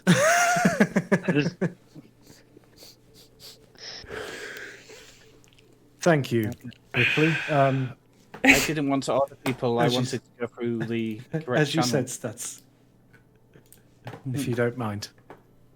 No, it's fine. It's a good recommendation. I'm glad you're the Spelljammer. And Captain, is that the giant fish we're aiming for? I don't know, Hipley. Do you have the map? Yes, Hipley does have the map. Oh, I forgot. I thought the Stats had it. Okay. So did I, but the DM won't let me. You are looking for the logbook. As you guide the ship closer then to the wreck, I would like everybody to make me a perception check. Even me? Yes. Oh, natural 20, Hipley guidance. which Guidance is from Hipley. so 22. Okay. 16. 15. Woohoo! Well, So the wreckage is surrounded by a cloud of silvery dust 22. particles. But 22. don't worry about me. Oh, sorry. The wreckage is surrounded by a cloud of silvery. Is that starboard repair jet? Don't stop looking. There's Klingons on the starboard bow, starboard bow, starboard bow. Thank you very much for that, Tony. Thank you very much for setting that up. It took about 5 minutes for the punchline to eventually come out, but thank you very much for setting that up. The wreckage is surrounded by a cloud of silvery dust particles that reduce visibility. However, Stats and Fang, you just make out, laying amid the debris in the captain's cabin at the rear of the wreck, the logbook, bobbing in the derelict's gravity plane. Now you need to get it. Are we able to tell if there's oxygen over there at all? I volunteer as tribute. I do not need to breathe. Okay. So looking at it, while it appears the debris rests in the ship's gravity plane, it's not solid ground, and as you get closer, there doesn't appear to be the smell of either fresh or putrid air coming from the wreck as your kind of spheres overlap. So it doesn't appear to have any oxygen. So, Stats being the only one of you who doesn't breathe. I tie a rope to him. Yeah, I've got some rope as well. So. So, yeah. Okay. If you see or hear anything over there, come back. what my boarding party? From my chair, if Stats comes close enough, I want to pat him on the shoulder and say, please be careful out there. My mother used to tell me that no one can hear any sounds. Oh, I better not scream then. Very sorry. I'll be right back in 1 second. It's okay. Where's the captain gone? He's had to hit the head. Did I just hear a scream from the distance? I don't know. Can we see how far away it is? It's about 50 feet. Oh, that's the length of my rope. Mine too. Let's double up just to make sure. Okay. If you need more, I think I've got some rope. Some as well. Now, My bag's down by the chair. I have a We'll just grappling hook as well. tie all the ropes to him. now I also I have have a grappling hook. 100 a foot. grappling hook. Okay. Yep. Standard Yeah. Spelljammer cadet gear. Sorry, do you say you had 100 foot of rope, Ook? I do. I have 2 lots of 50. Okay. Well set. Right. Stats. How are you going to get off your ship? Are you going to jump, or are they going to throw you? May I suggest it might be a bad idea, but possibly the mangonel. I was thinking that. Yeah. We all were. You know it. Okay. That might be a bit overkill. Okay. What is the range on the? What is the range on a mangonel? Okay. All right. Okay. More than we need. What's the range on a mangonel in space? So short range on a mangonel is 200 feet. That's what Long range on a mangonel is 800 feet. Well, if Don't take me we when you say. if we attach the rope to me and then fire me through the mangonel, once it hits the range, the rope should stop me going any further. If it doesn't snap. Yeah, I don't think we should use that. Oh, good. The captain's back. Sorry about that. No, it's fine. The captain should be filled in on your plan. There's been a suggestion to fire stats off the mangonel. Well, why haven't we done it yet? All right. Okay. Are you gonna get in the mangonel? Sorry, what's the distance? 50 feet. The mangonel fires 300. Well, 200 short range, 800 long range. And what roughly is the range of the rope that we have attached to? We have a lot of 50-foot ropes, but I don't think we want to do that. How far away was the what we were trying to 50. collect? 55. If we put all of our ropes together, entwined, it's still going to be 50 feet. But it will be a stronger rope. It's not going to snap, hopefully. Is there anything on the other ship that we could fire a what's the other thing we've got? Ballista. Is there anything we could fire the ballista bolt into to make a ropeway? Off the top of Yars's head, would he know how big the air pockets are?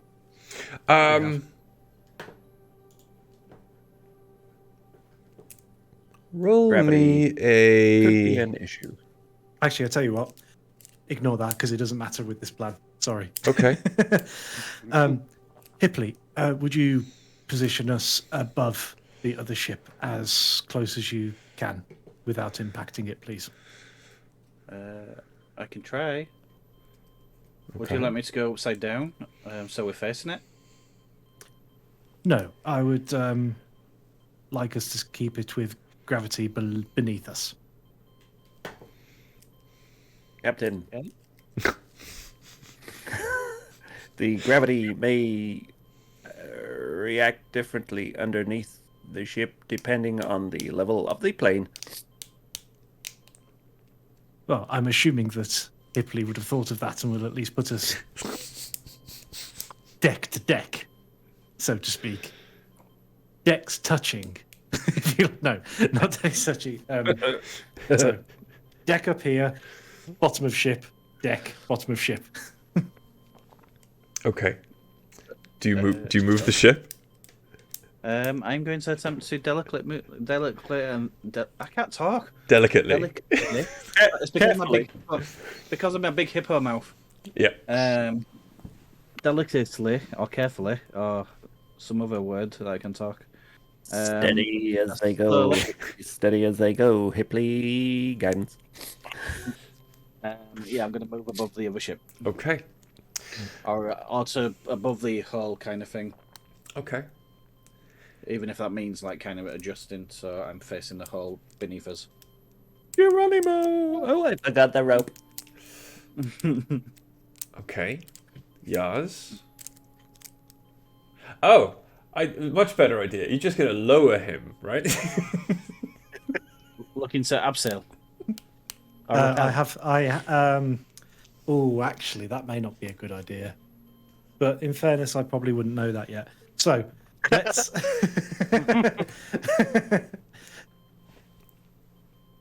It's a better idea than the mangonel, so. That was an amazing idea. How dare you? Okay. A lot less Hipley, as potentially one of the stronger of us, would you please ask the ship to stay in place and come and help us with this endeavour? Stats, please take a position on the side of the ship.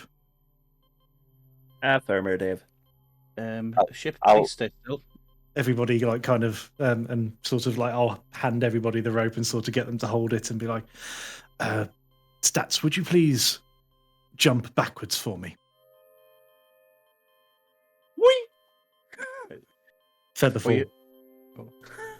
Was you facing into the ship or out of the ship? Yeah, I landed Into. back on the. Oh, okay. Oh, sorry. My foot. Okay. So you're going to cast Featherfall on him. Oh wow. Okay. No, actually, I wouldn't know. So yes, I cast Featherfall on them. Okay. Stats does then, after dropping very quickly at first, begin to descend much more slowly past the hull of your own ship. And you can feel Stats, almost a lessening of weight. You slow even more as you pass out of the sphere of influence of your own ship. You get the sense that there is no gravity. However, there was momentum to your fall, and you keep moving, if slightly slower now, until you suddenly feel yourself gripped by another source of gravity and begin to move again with Featherfall ever so slowly towards the rear deck. There, in the debris, is the logbook. However, the silvery dust that was surrounding the wreck has now kind of been kicked up by the passage of your ship so close to it, and the gravity spheres almost influencing each other. I'm going to need you to make me an athletics or an acrobatics check to grab the logbook. Yeah, whatever. You can guide yourself. Okay. Well, while this is happening, I've stood up onto the side of the deck with my bow out, just seeing if I can see anything moving down there. Okay. In case Don't shoot me. Don't shoot me. I'm moving. And Yars is looking like away. So I'm assuming that there's a majority of the ship, and then Yars is watching the backside. He plays bracing on the rope, trying to look strong. There's I'll have the no rope as weight. well, just to be safe. There's no weight on the rope at all. He plays very Nick was glad of tied it. off the rope somewhere, like his end is just like tied to the ship somewhere. He's just standing there. This is my one job. I am built for success. So 200 bits in chat. we do have a reroll.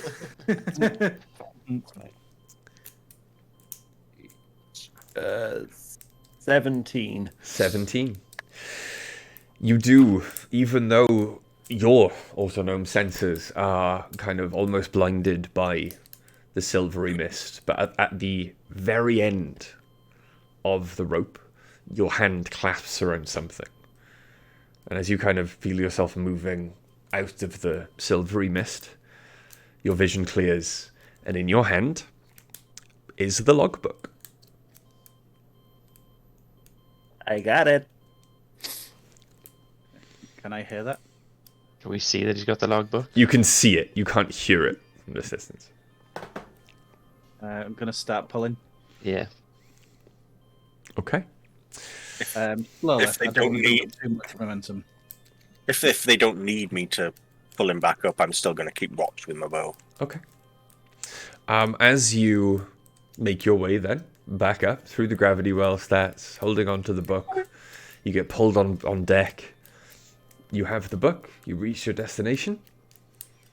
All Captain, one logbook. So I feel like there was something to the end of the DM. No, I was going to say, all you need to do now is get back through wild space. Okay, I can't possibly repair the ship.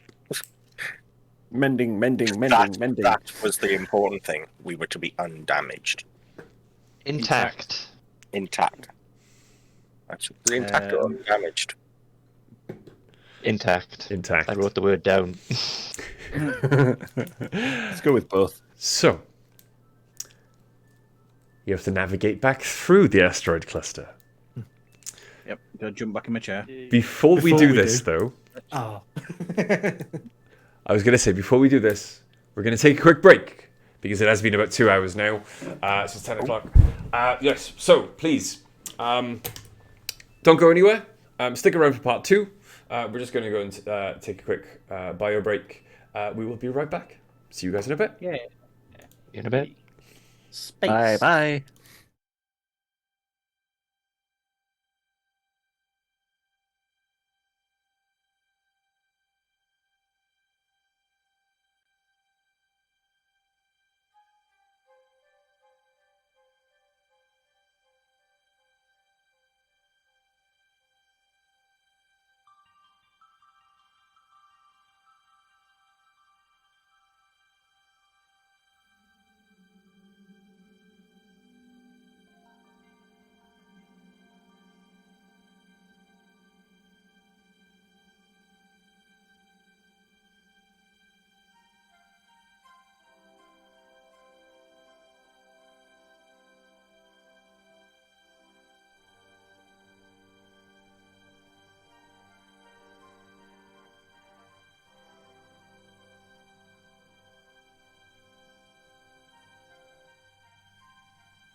Hello, we've returned. Part 2 of episode 3 of Spelljammer Academy Hot Shots Part 1.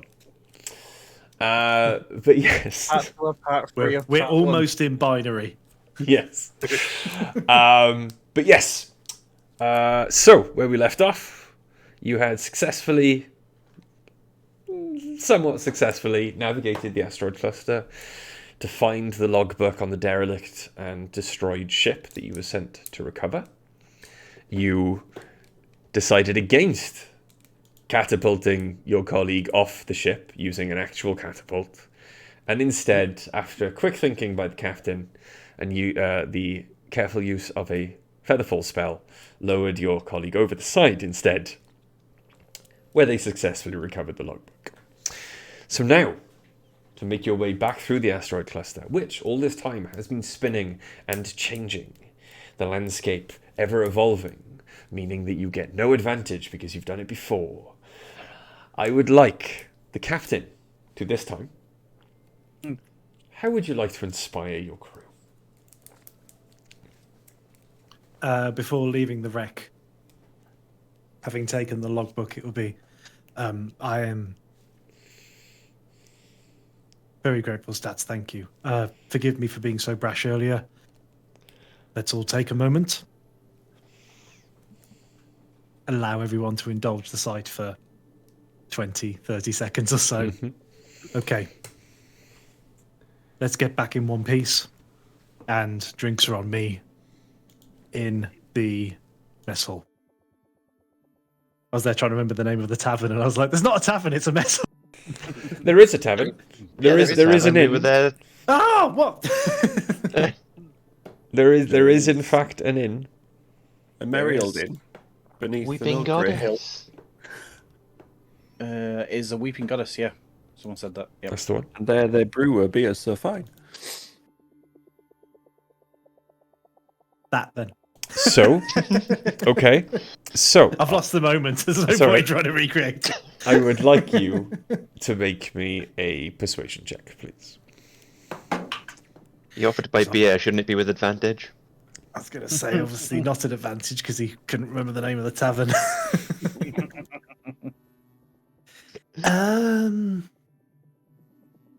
As I hand you the logbook, obviously you're being guided from this point. There's rerolls.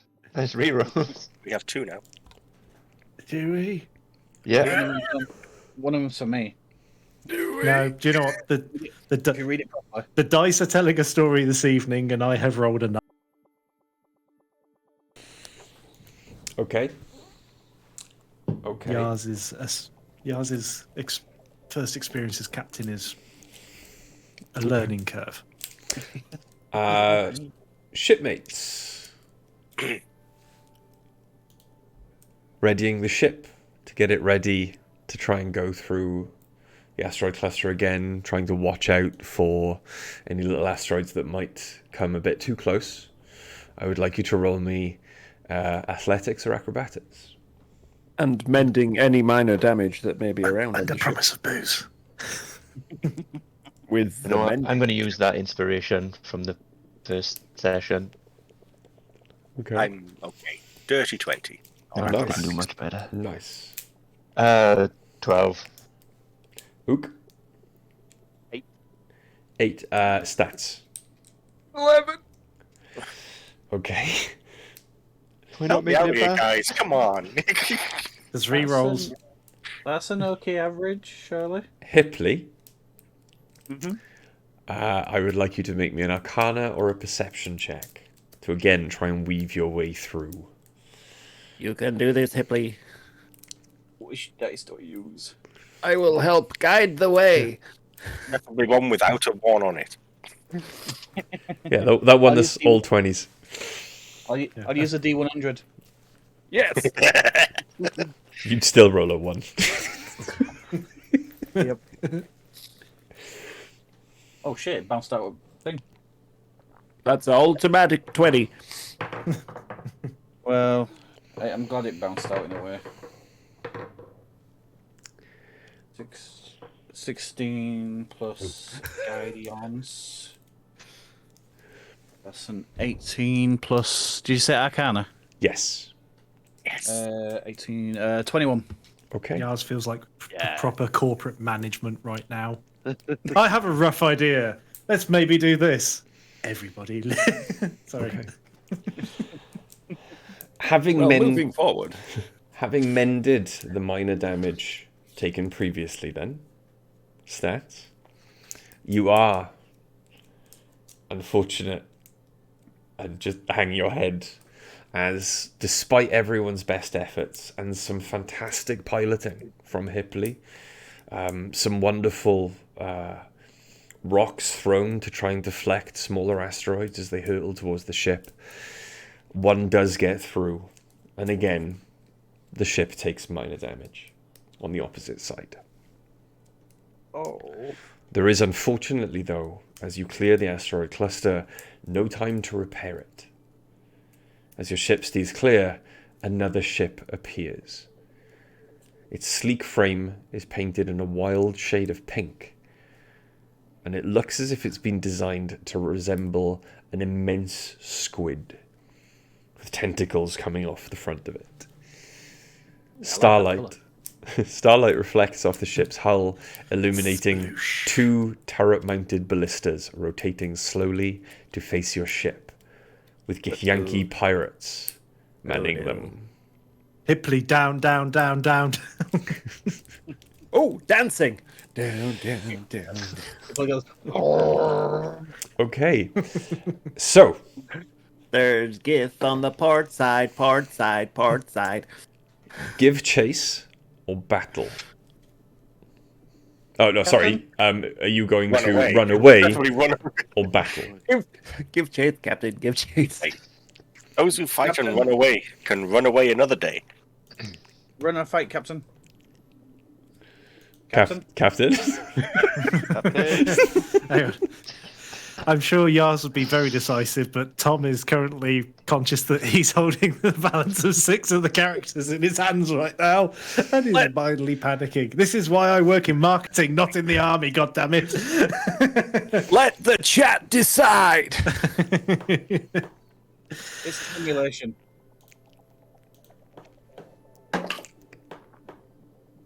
We fight.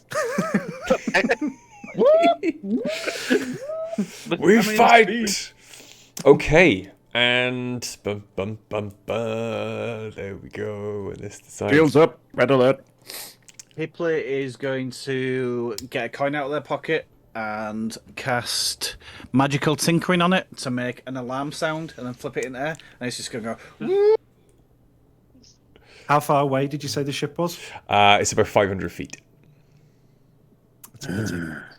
Hipley, does this ship have any shields to protect from projectile attack?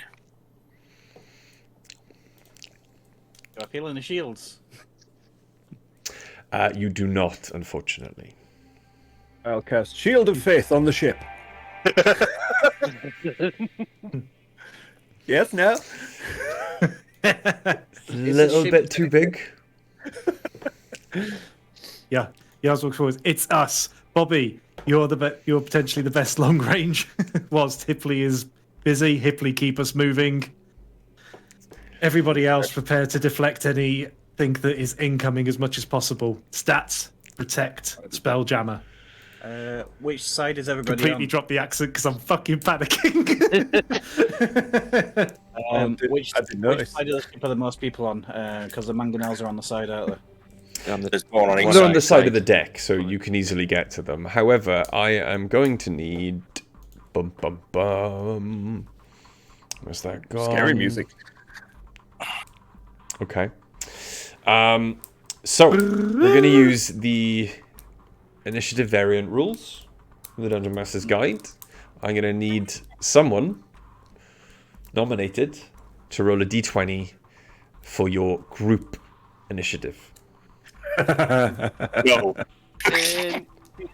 Bobby, as you were the one that I instructed to fire the first shot, I think you should be the one to be initiative. I apologize. I said 500 feet. It was slightly blurry. It's 50 feet away. Oh. Are you being? Is that a genuine mistake? Yeah, it's a genuine mistake. It's 50 feet away.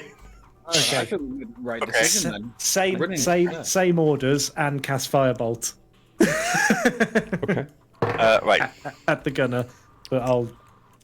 What's your initiative? No modifier, just what's on the d20. 15. 15. Okay. Yes. So, you guys get to go first. So, what is your plan? First off, did we actually load all the side-mounted weapons? You did? Yes. Did say we were going to. Right. I'm going to swing the ship slightly to the left, so they've got a clear shot with ballista or mangonel. Okay. Can one person fire the mangonel if it's aimed already at the ship, and the fact that it's already loaded? It would requires 2 of you to use your actions this round to aim it, and then 1 of you to use your action to fire it. And what about the ballistas? The ballista requires 1 action to load, 1 action to aim, 1 action to fire. So what can we see on the other ship? Saying how with the amount of crew that we have, can we fire as many as one at once? You can fire 1 mangonel or 1 ballista, as long as none of you take any other actions and Hipley just maneuvers the ship. I would suggest do that. Yeah. Get as much damage to Say them. that again. Sorry. So we have. Forgive me. So we have Bobby potentially aiming, Fang backing up with a firing off the mangonel. Let's say Ook firing the ballista. Mm-hmm. Did you say 1 action to aim and fire the ballista? Yes, sorry. For So aiming, 1 for firing. 1 to aim, 1 to fire. On the mangonel, it's 2 to aim, 1 to fire. So that would require 5 of you to aim and fire both those weapons this round. Right. And the 6th of you, Hipley, for example, can maneuver the ship. I'm going to reach over and probably out of the command structure, just push Yaz towards the weapons and go help him and cast guidance as I do. Yaz What looks fucking can we see even on more the other seething. ship? Receiving another. Pardon? What can we see on the other ship? The other ship, bear with me. Dun dun dun. There we go. It is large. It's about the same length as yours. There are 2 solar sails coming off what would be the body of the squid. It appears that the head is, or the head, the sharp pointed head, is almost solid steel. So it could be used as a large piercing ram if it caught up with you. There are, however, 2 ballista and 1 mangonel. The mangonel doesn't currently appear to be manned, but the 2 ballista are. There are 3 crew to each of them. You can see then maybe at least above deck 4 other Githyanki pirates with their weapons raised. So 7 altogether. And we potentially see where the Spelljammer might be. Give me a moment. That was my next question. In thought, is it? Take Where out the to aim? Spelljammer. Yeah. I was either going to aim for the Spelljammer or the sails. You can. On the stone castle, there is a Spelljammer there. How far? About 50 feet away. Captain. Oh, Mangon. wait. The mangonel, did you say the minimum? Or is it just the short range? Is Short range. 200. Short There we are, range, so no we can hit disadvantage, it. 200 feet. There we are. Captain, I could try and command the Spelljammer to flee.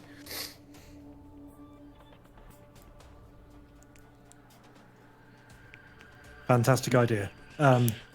What would I need to sacrifice in order for that to happen? One action. So a shot from either one of the weapons. Put it this way: if I give you the a ballista shot, does 3d10 piercing damage. A mangonel shot does 5d10 bludgeoning damage.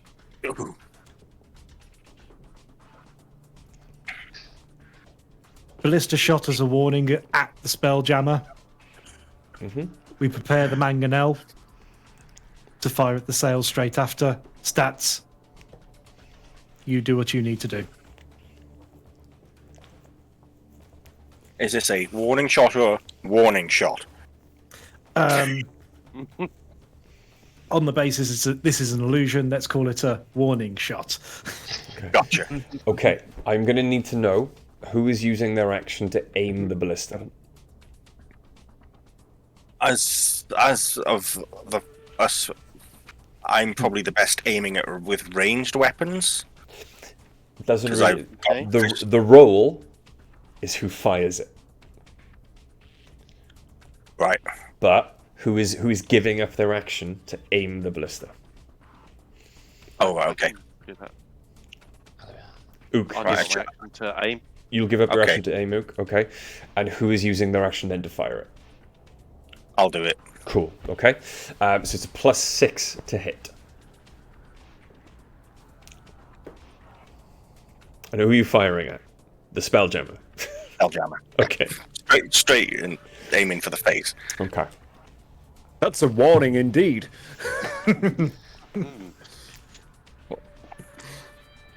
What did you say to hit? Plus 6. As it's I will say, as it is a cold hit, the AC is going to be higher. Okay. Okay. But it is a +6 to hit. Well, that's a dirty 20. Did I do that out loud?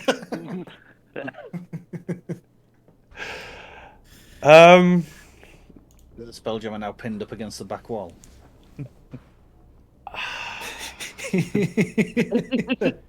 Flee. I can't. It's like that scene out of Hot Shots, actually, with a guy pinned up against. Roll. It hurts. Roll 3d10. Where's my 3. 3.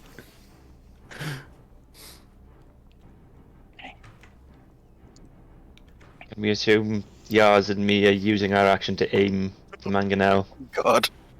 Well, depending on how this goes, you might have me as well. 3d10, 24. I'll join the mangonel crew, shall I?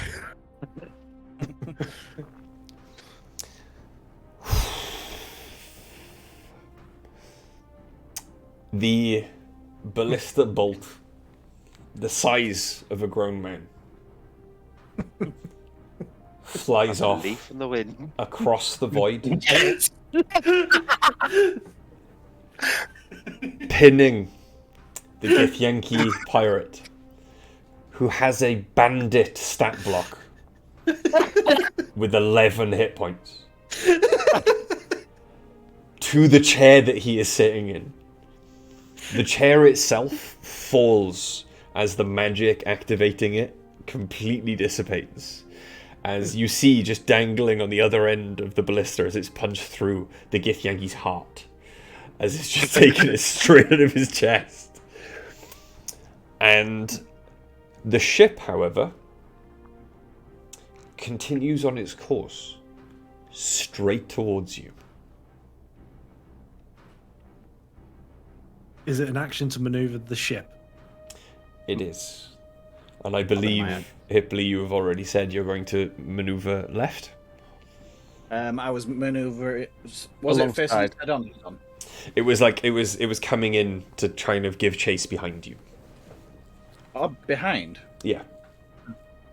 Yeah, I would have turned enough to give them a shot, but I suppose I would still be going a bit away. But Okay. yeah, they've. So yeah, but I won't be still in line with it, but I'll be going off at an angle. Okay. Yeah. Cool. Okay. Yeah. The question is then, did Yars notice this person die? Well, I know I've not got a target now, so... Yes, you noticed the person die. So did you, Stats. You all saw the spectacular shot that killed I don't know, if you want to maybe assume it was the only pilot they had. High five, Bobby. I'll just shout over Tipley. Still want to be a Spelljammer?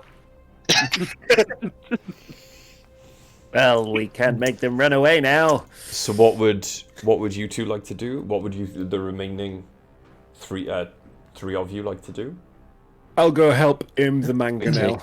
Taking a shot. Yeah, I was walking from the back of these. So Stats is going to aim. Yars will help aim. Okay, that makes me doing the shot then, is it? Yeah. You don't Whilst want me walking shooting. past Hipley will just be focus on manoeuvring the ship. Yes, Captain. I guided you before I went. Even more angry that he responded. No. I didn't guide you because if I'd guided you, I would have. You lose your action, yeah. Yeah. All right. +6, you said? 17. Oh, hanging out. +5, okay, 16. Oh, 5d10. I haven't got any of them out. Hang on. Oh my god. Which ones are the d10s? I've never used them before. This is one with 10 numbers on it. 1, 2, 3. They're the 4, big ones 5. with the "oh damn that hurts" on the side of it. Okay, so what do we got? Now the guy found out. 10, 18, D12. 20, 27, 28.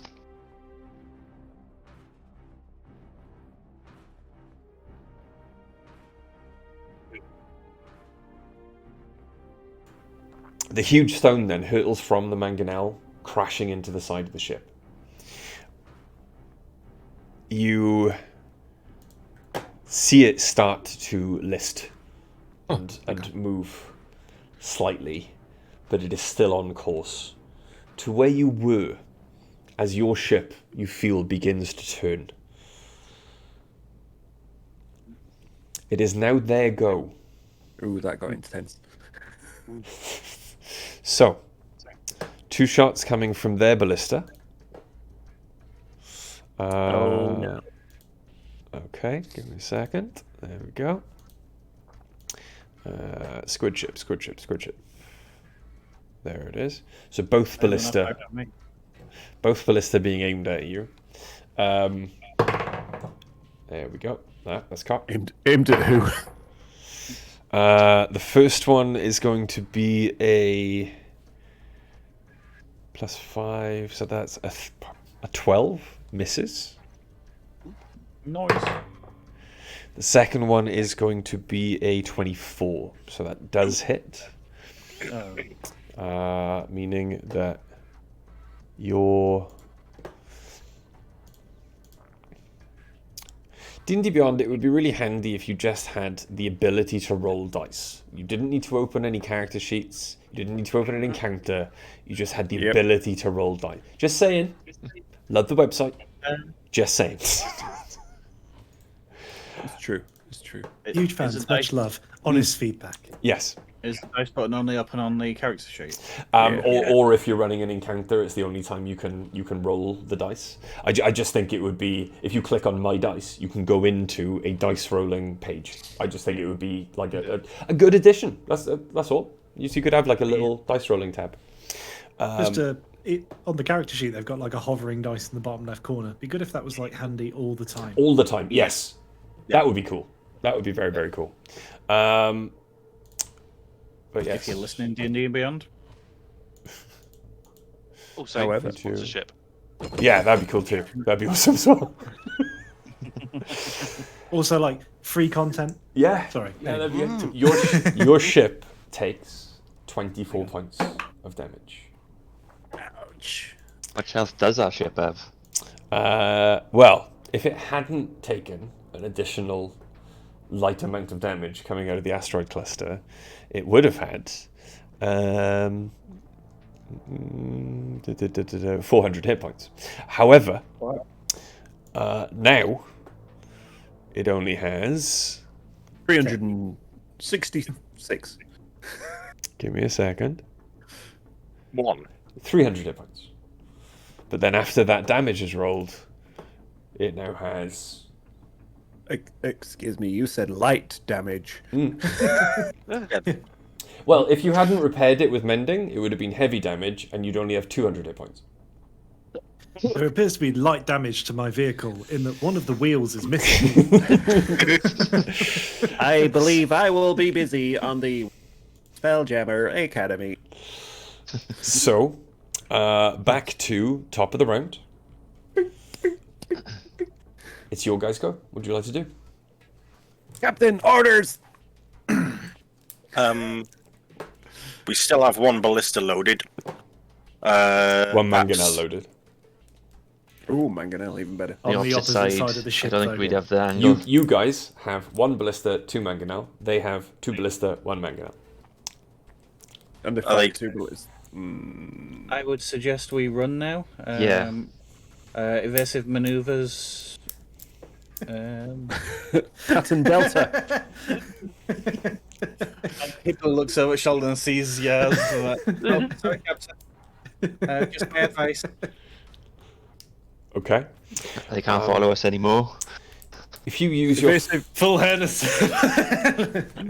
if you use your full movement, then you can get an additional 35 feet away. So from where you originally were, you are now 70 feet away from them. Wow. So plus the additional 50, let's say you are like 120 feet away from them, Oh, handy. which is the limit of the short range of the ballista. Is there anything else you would like to do? We only need 2 for the ballista, don't we? No. You need 3 now to reload it. Yeah. Yeah, but one's still loaded because we only found one. That was the mangonel. That was mangonel, yeah. So now Okay. you need 3 All for the movement. 3 to shoot the mangonel, or 3 to reload, aim, and fire the ballista. But I you thought can, we had- you can't aim the mangonel. I thought we had 2 ballistas. No, you've got One ballista, mangonel, 2 mangonel. Oh, right. They've got, We got- 2 ballista, 1 mangonel. What? How many Ballistas crew on are the tail. what? Say again. With 3 of us, we can reload, aim, and fire The the ballista, ballista with yes. 3. Yeah. Or we can, which all of leaves- us, do the mangonel. I can try and take out a crew member with a guiding. Okay, so we've got Bobby, Guiding bolt, ballista shot. Fang, and Ook Yep. can do the ballista. Stats can do their shot. Is it classed as Hipley's action to do all of the movement? Yes. That's a pity. Guiding bolt first, then ballista, and then we run. I am the captain. No, go on, please, seriously, because Tom's not as good a player as you, so keep going. Very good, number What one. about first? Does say that. Does say that. Very good, number one. Engage. Sorry, Captain guiding is- bolt first. Genuinely, please, Tony. Recommendations. Guiding bolt first.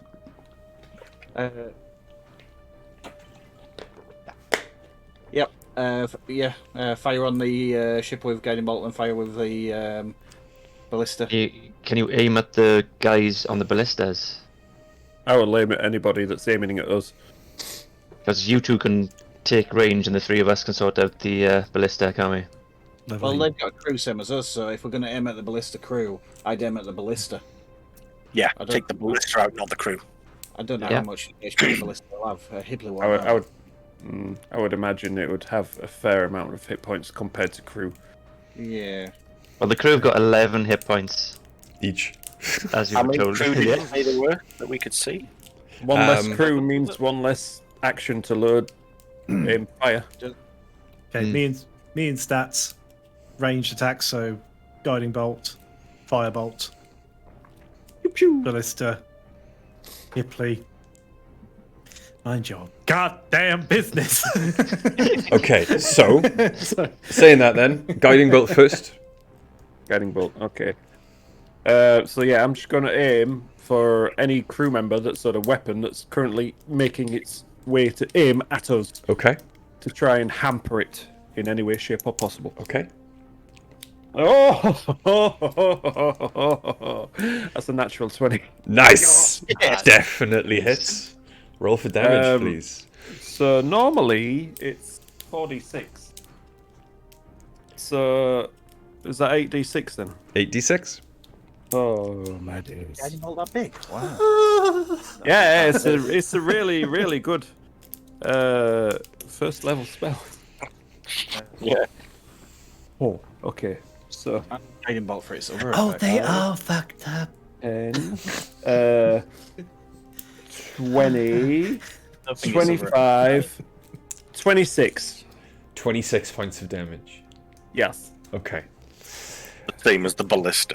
With that, then, you see your guiding bolt punch into someone so hard, making them flare up with radiant light, that it knocks them clean off their feet, up into the air off the deck, taking another crew member with it. They sail off the side of the squid ship. Unfortunately, there is no Spelljammer pilot on the squid ship, so they cannot turn around to recover them as they spin off into space at speed straight towards the asteroid belt. Bye-bye. It's Bye-bye. like 2 squids blasting off again. If we want to fire on the corpse, we've got advantage. You do? Yes. What would you like to do? Firebolt it. Okay. Whoever I see but motioning towards a weapon. The other ballista. Okay.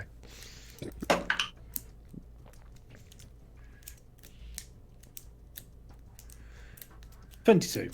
22. That also definitely hits. Yeah, roll for damage.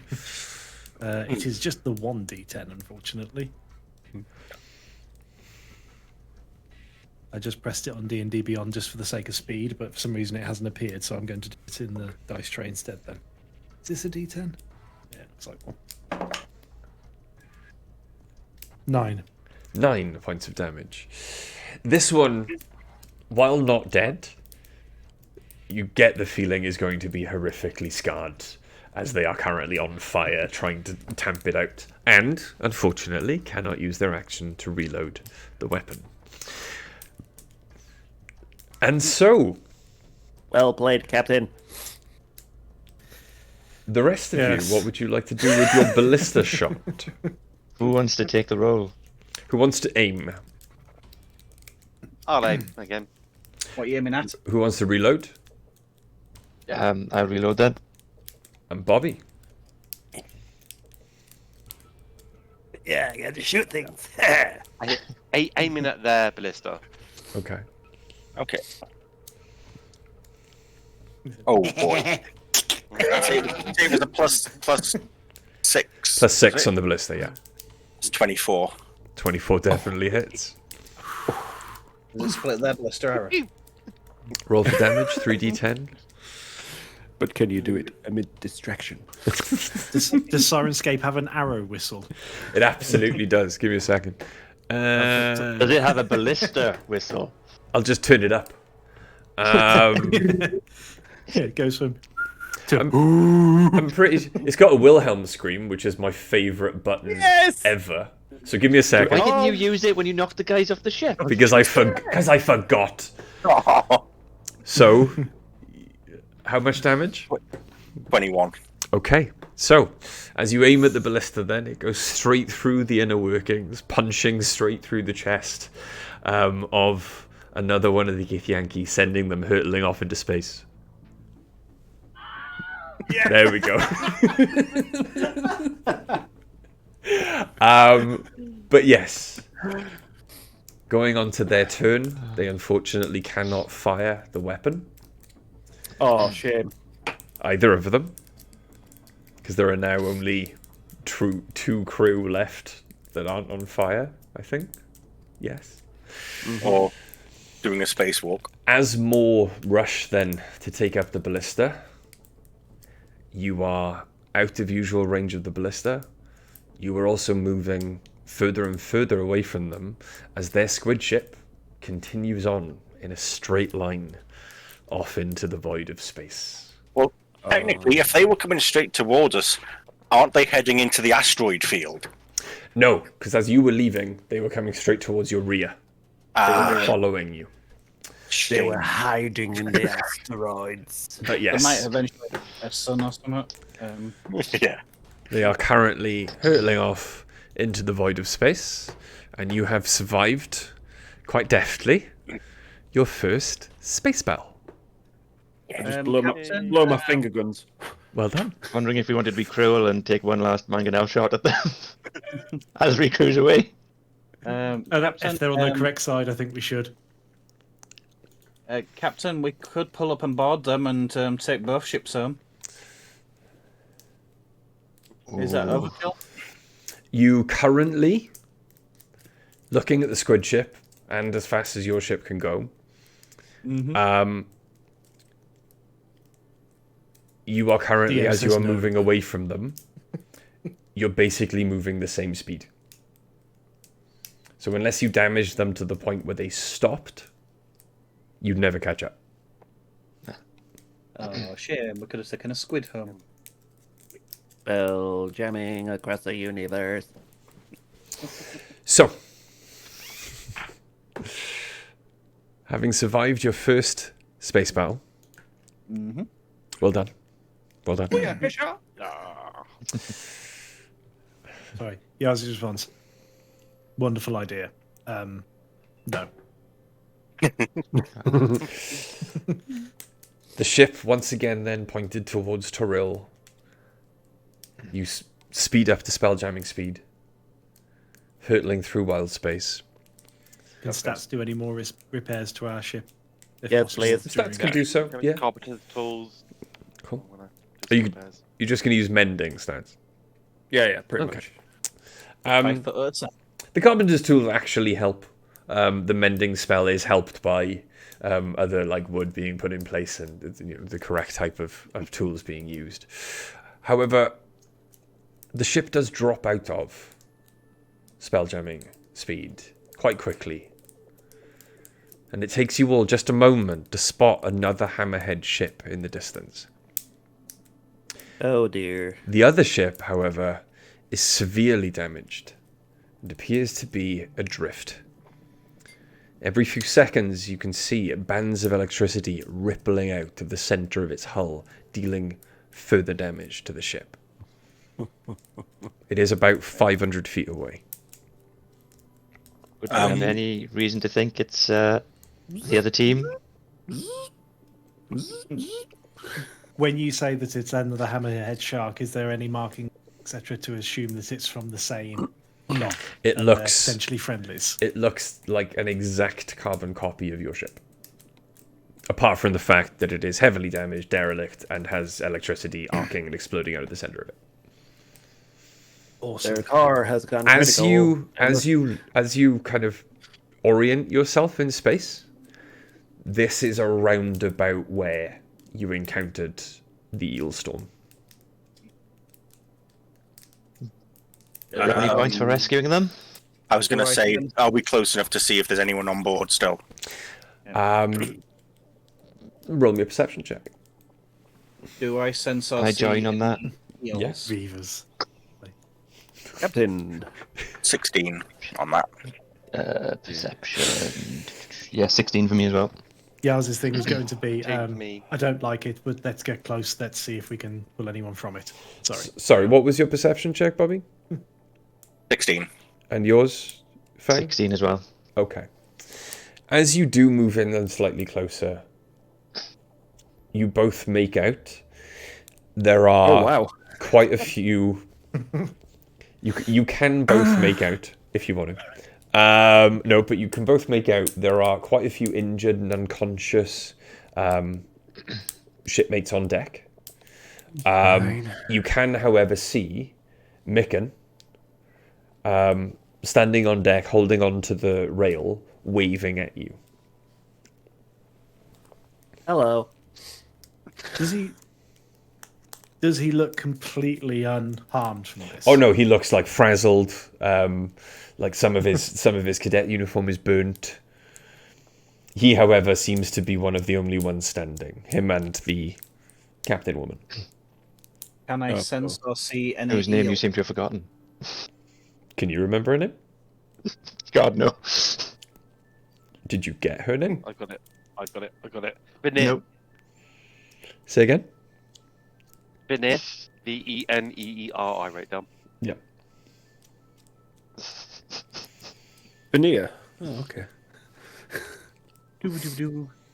Do I sense or see any eels still about? At the range of your senses on the ship, no. Orders, Captain? That comment had weight to it. Yeah. God, D&D players are a paranoid lot, aren't they? Insight check on the DM. Please. No. Okay. We may not like them, but we can't leave them there. Second was all right. Yaz is going to look over the banister. Again, hands behind back, and it's going to look a little bit frustrated. Hipley, you have been the best source of advice this trip. I would like to attempt to rescue, but I'm not sure as to how. Well, Fire me in a mangonel! Yes, let's fire the only metal person we have on board into an electric storm to touch and save other organic lives. I like the logic. Do we have a way of firing a rope to the ship so we can have easy? Can we just pull alongside them? If we can get close enough, I can jump across. We don't want to. We don't want to get too far apart because there still won't be oxygen in between us. How far away are they at the moment? I will say that the ship seems to be stable enough that you could probably just get up alongside it. There is the chance that you may take damage from the lightning, but you can just get up alongside it. Hipley, if the sorry, Captain. No, if we think the lightning storm is coming from the center of the ship, let's try to get to the rear. So if we can butt our hammerhead up to the rear of it, we shouldn't take any damage, and have a sturdy area to board, and potentially retrieve all unconscious crew members. I can see the DM. Yeah, looking at his face as well. About to deal severe amounts of damage randomly to the ship. Captain, could we gently ram their ship to push it away and then reverse? Is the lightning storm localized from the ship, like it's at the core of the ship? It's at the direct center of the ship. Right. Do we think it's part of the ship? It seems to be coming from below deck, yeah. Yeah, so we can't get out of it. They captured a needle. They needed a bigger boat. You. Anyway, Hipley. Well, I can pull up, and if we go about a rope or two's length, we can set up a. I don't want to say zip line because we won't really be zipping, but if you go lower, they could be.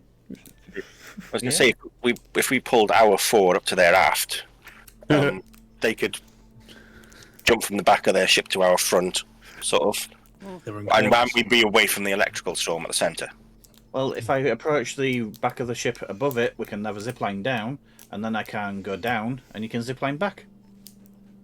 Okay. Do that. Sounds like a plan. Let's crack on. Okay. People are dying. Right, I'm gonna circle the ship and pull round to the rear of it, just above their deck, to give a nice ramp. Okay.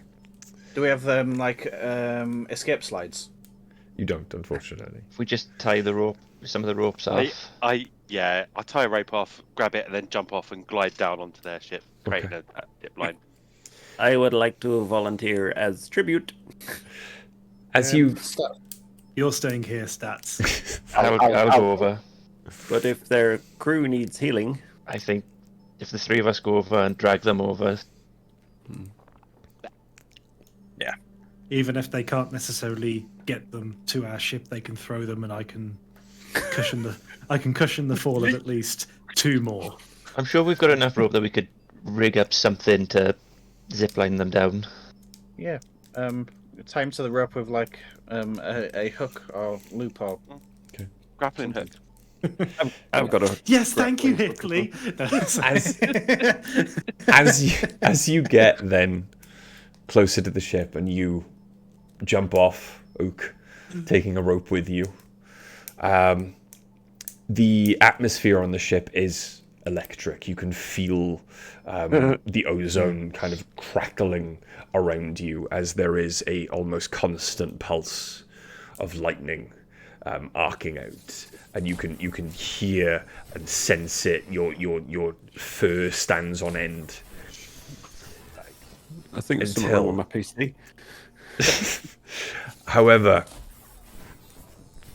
as you get onto the deck, you can see Micken dragging someone twice his size up the stairs onto the stone castle. Go on, Micken. Towards you. And he kind of just smiles, and you can see there is a small burn on his face. It almost appears as if he's been hit by lightning. You can see like the shoulder of his uniform is charred. In tears, the captain kind of comes up behind him, and she's got another much smaller shipmate kind of over her shoulder. Is the other end tied off, by the way? I'll zip line down. Okay. Yeah, I'll go over it. You get down there, Bobby, as well, and you as well, Fang. Between the three of you, it doesn't actually take too long then. The lightning is easy to avoid. It is not terribly dangerous for you to get too close. They've moved most of the crew out. All crew are accounted for. They haven't lost anyone, though some of them look like it's close. And you eventually manage to get them all onto your ship as Hipley lowers then your ship down and causes the zipline to work the other way. As you begin to move away from the ship, Micken, Veneer, and all of the other shipmates fade out of existence. As does the rest of the illusion. Everything around you ends in a wave of silvery blue light as it began. And as you stand within the simulation chamber where your training exercise began, magical energy begins to ripple like a turbulent cloud around you, reaching out to touch the rune-scribed walls, and then finally exploding outwards as bolts of lightning, sending Sethe, Tato, and all of you flying to the ground. I would like everyone to make me a dexterity saving throw. Excuse me while I say, the fuck? Come on. Can I use one of those rerolls? The fuck? I am taking one of those rerolls too. Okay, they're both claimed. 19. I'm good. Does anyone need any additional rerolls? Just double check before I mean, you know, this random person in chat might feel charitable all of a sudden. Ook, what was yours? I got 16. 16. Fang? Well, I had a natural 1, but I did my reroll and it's 8. Stats? 5. Oh, boy. 5. Yaz? 13. Okay. And, sorry, Hipley? Dirty 20. Dirty 20, okay. So,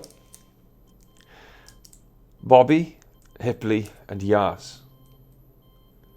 Sorry, Ook, what was yours again? 16. 16, okay. Bobby, Yaz, Ook, and Hipley, you take 6 points of lightning damage as you dodge out of the way of the brunt of the blast. Can I use my Hadozi resilience for that, please? You absolutely can. However, Stats and Fang, you take 13 points of lightning damage. Ow, ow, ow. Ouch. As the explosion subsides and everything begins to die down, you look around the room and you discover that most of the magical backlash caused by the sabotage was directed at Cirthe and Bosun Tato, where the two were supervising the training exercise, and you can see them laying on the ground now, badly injured. You also hear the final reverberations of an accompanying explosion from a room nearby. What would you like to do? Limp over to Tatos and Cirthe and see how they are. Yes, I would like to crawl over to them and help them. Okay. I'm gonna use my second wind just to get some healing. Okay. Yaz is going to move back towards the main room and try and find where the other explosion was. I will be going with you. Okay. Yaz. Same. I got 9 health back. Don't leave us. Okay. See you in the... Hippy, help your crew. Oh, sorry, that's... Sorry. Give me a sec. Sorry. Ook, what were you doing? I was going with Bobby and Yaz and Bobby. Yeah. Okay. And Hipley?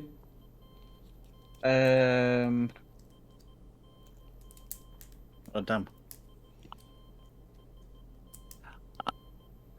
I will obey my captain, and I will run over to... I was joking. That was out of character, sorry.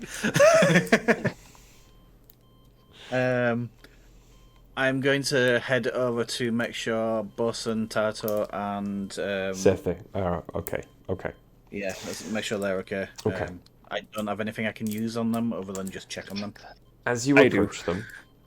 Okay, as you approach them, the rest of you, as you rush out of the room, you realise that the explosion that you're hearing the aftershocks of is coming from the room directly opposite this one. You see a very similar simulation chamber door where you would assume the other cadets were taking part in their examination. And as you rush... Where she killed Micken. As you rush into that door, you can see then Micken's group of cadets. Micken is still standing, though looks even worse for wear than they did the last time you saw them in the simulation. Micken rushes up to you and, unable to speak, with a croaky throat, directs you to 2 of the cadets that are on the floor, and they are bleeding out. In your entire action getting up to them to find them, because you had to move enough of a distance so that would have been movement and using your action to get there. Back to the other room. Step of the wind. You could use Step of the Wind. Okay. I can use feline agility to stabilize someone. Okay. To double my movement, and then I can use my action to try and stabilize someone. Absolutely, yes. Okay, cool. I would like you both then to please make me a medicine check. Pick the wrong room. 11. 11. Mm-hmm. Ook. 9. 9. Okay. Unfortunately, try as you might, outpacing your friends easily and getting to them, try as you might, you cannot find a way to stem the bleeding this time round. There's just too much damage. Back to the other room. Cirthe is barely conscious. Tato is out cold and is bleeding. Okay. What would you like to do, Stats? Q wounds on Tato. Q wounds on Tato, okay. Roll me, what level? Just first level, that's all Cool. I got. Roll the dice. Oh, by the way, any spells that you use that had a slot, any abilities that you used that had a slot, when the simulation ended, you got all of that back. Okay. Oh, abilities as well. So, should have used more spells. So, Damn it! At the end of the illusion, you'd effectively had a long rest. You got all of your spell slots and everything back.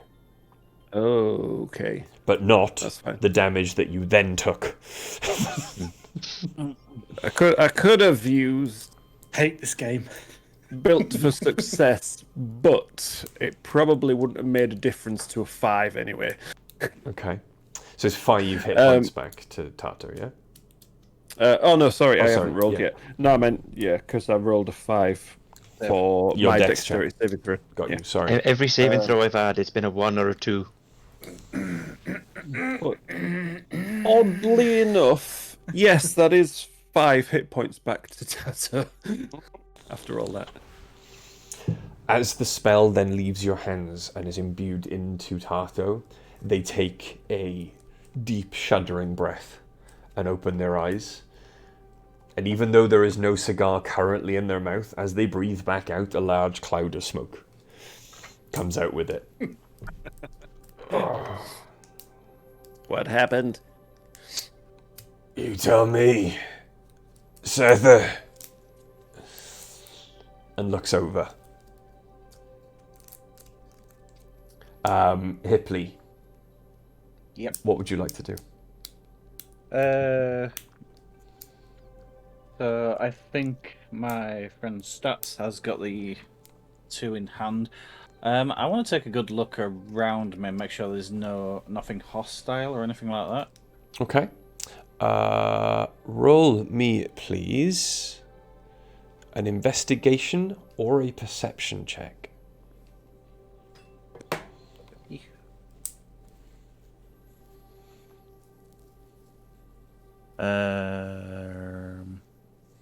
An 8. An 8.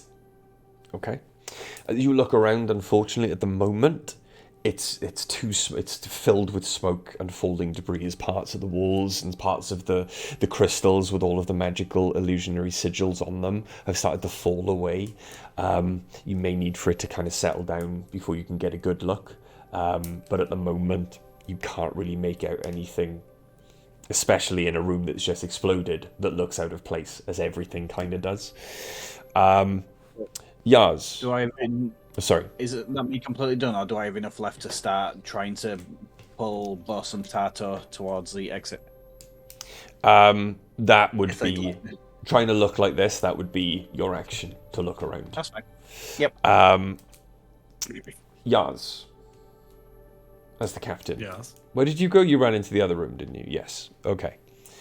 So this round, you make it to the downed cadets. They are bleeding out. Your crewmates have not been able to stabilize them. What would you like to try and do? I would like to see whichever one appears to have the most blood around them, and I will drink rush it to assist.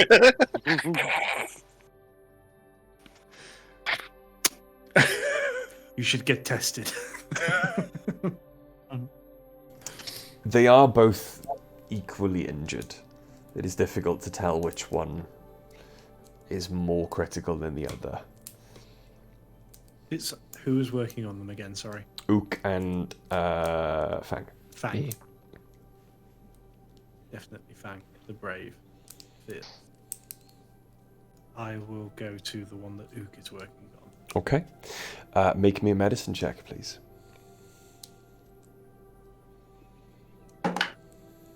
15. 15. Kind of gently pushing Ook's hands out of the way, not to disturb the cadet anymore.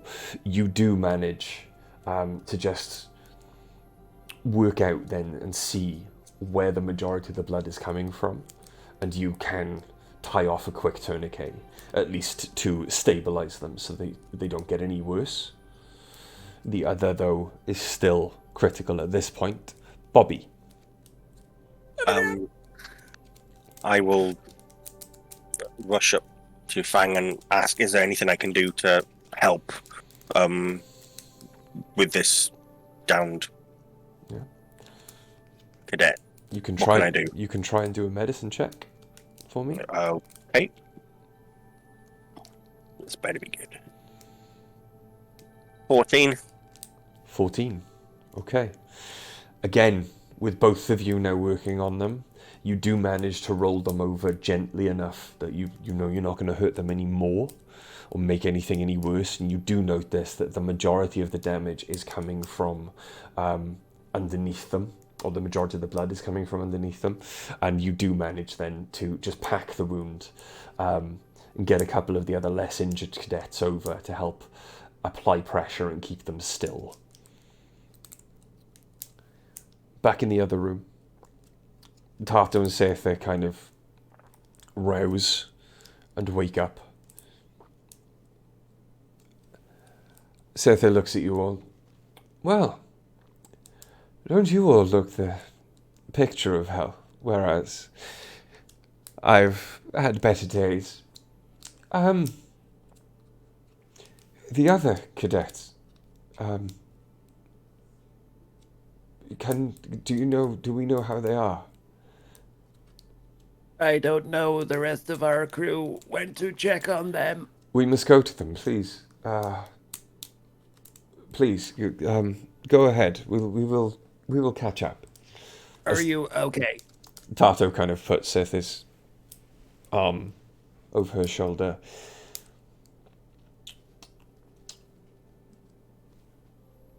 We'd be fine.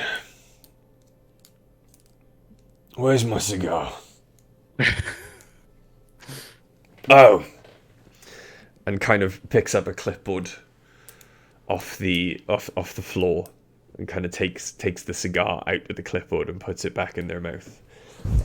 And then looks at the clipboard.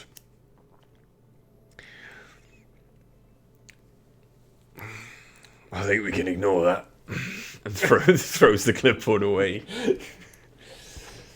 I want to know if we're passed. And just... Oh, you beat me to all that. Somebody perception check for the love of God. And then just kind of motions you to go ahead. Motions the both of you to go ahead with them. Okay. I will side that now. I will run across. Okay. Yeah. I'll head into the other room, and while I'm going, does anybody else need any healing? As you get in, you very quickly, with your cleric senses, very quickly determine that the two, like, basically being crowded on the floor are the most critical. And you rush over to them. I'll, Is this everybody that's injured? Because I can get them both, but nobody else after this. As you look around, all of the other cadets are injured, but they seem to be holding, like, a broken arm or, just cuts and scrapes. Micken... He's been wounded. Micken, while one of his arms hangs kind of uselessly at his side, and it's the arm where you can see the shoulder seems to have been struck by lightning, has, like, a grim but determined, almost kind of, like, small smile on his face as he kind of looks at you. It just says, "Thank you for saving us. Thank you very much. I'm glad I met you lot." Likewise. But the two on the floor are severely injured. Right. I'll pick one. Okay. And I will cure wounds. Okay. And I will pick the other, and I will healing word. Excellent. As a bonus action. Okay. So, and that's me burnt out. Okay. Where's my D8? Where are you? There you are. So, cure wounds, randomly, whichever one. Probably the one that's got stuff packed into their back. That is 9 points of healing to them. Excellent. And the healing word is 4 points of healing. Excellent. You do, as you study them, all of you do see them begin to breathe much more easily. And as you, like, loosen the tourniquet, you can see that the wound is no longer bleeding freely. Again, you unpack the other wound, you can see it's no longer bleeding as freely and is beginning to knit itself back together. And you can see the radiant energy glowing from all of their wounds as the minor spells begin to try and, prevent so much damage from killing them. Who are you calling minor spell? You hear the heavy footfalls of Tarto as every time they take a step forward, they basically lift Seatha off the floor to kind of bring them with them.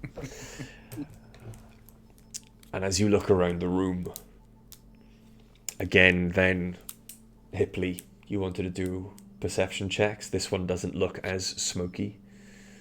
Is everyone else going to help, or...? Yeah. Yeah. Okay. I've had mine, haven't I? So, yeah. A question that Yars was going to ask, but potentially is probably not an option now if we're in the other room. Just because earlier he was the first one into the room seeing the quartermaster set up the table. Mm-hmm. A question was going to be around, after looking in this room to see what happened, going into the other room, the source of the blast. Okay. So you can go into the other room if you want to and do your investigation. That's fine. Cool. Okay. Yeah, so let everyone do that and I'll do this one. Hipley? I'll follow behind so he's not on his own. So investigation or perception? Hipley first. I'm going to take a moment to guide myself. Okay. How many rerolls do we have? None. 2. 2. You use them? We have another 2. Oh, okay.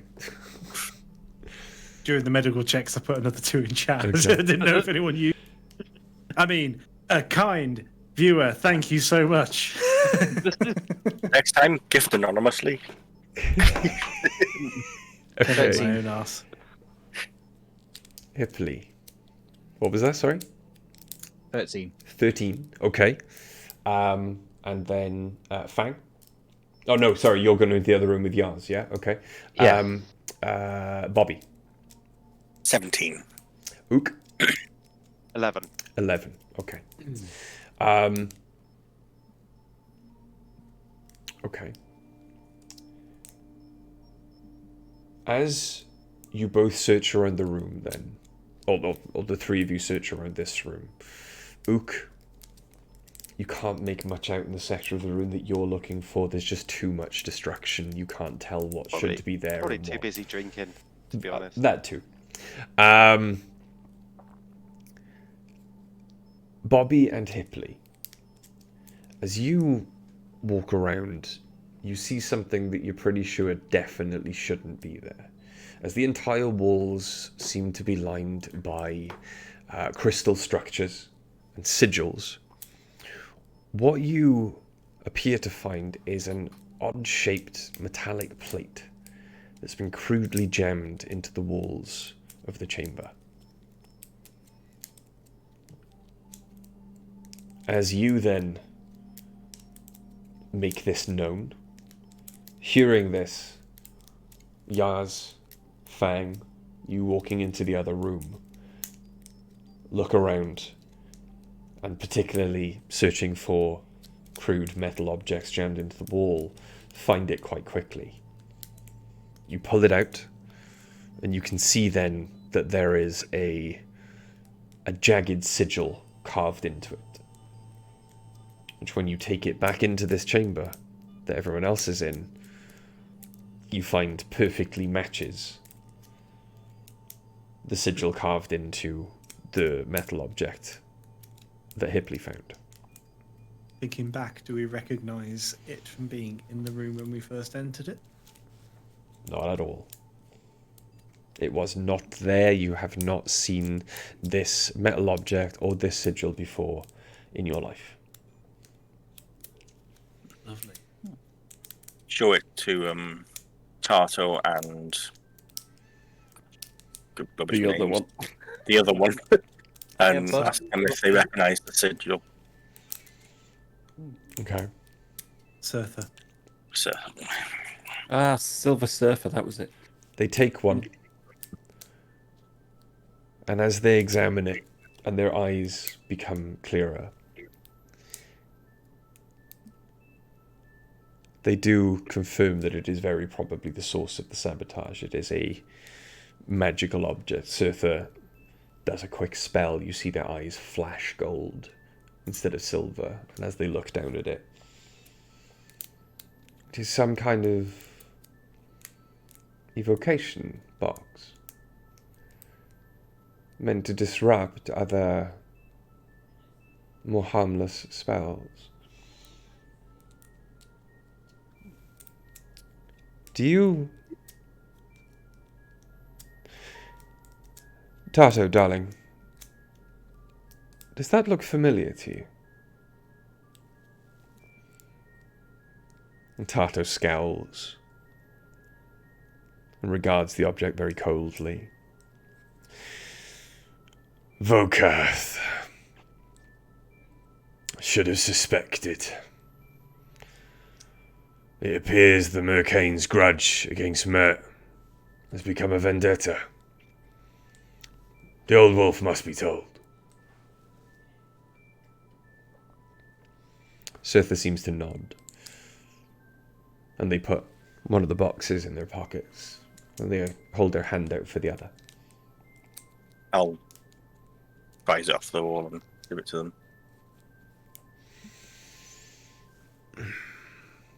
Please, Sorry. please. No, you carry on. I was just going to say, I'd like to just make a insight check on Mr. Illusion. Sirtha. No. Mikan. Mikan? Yeah, Mikon. Yeah. Yeah. He should have zigged when he should have zagged. Yeah. Just because creeps me out. Okay.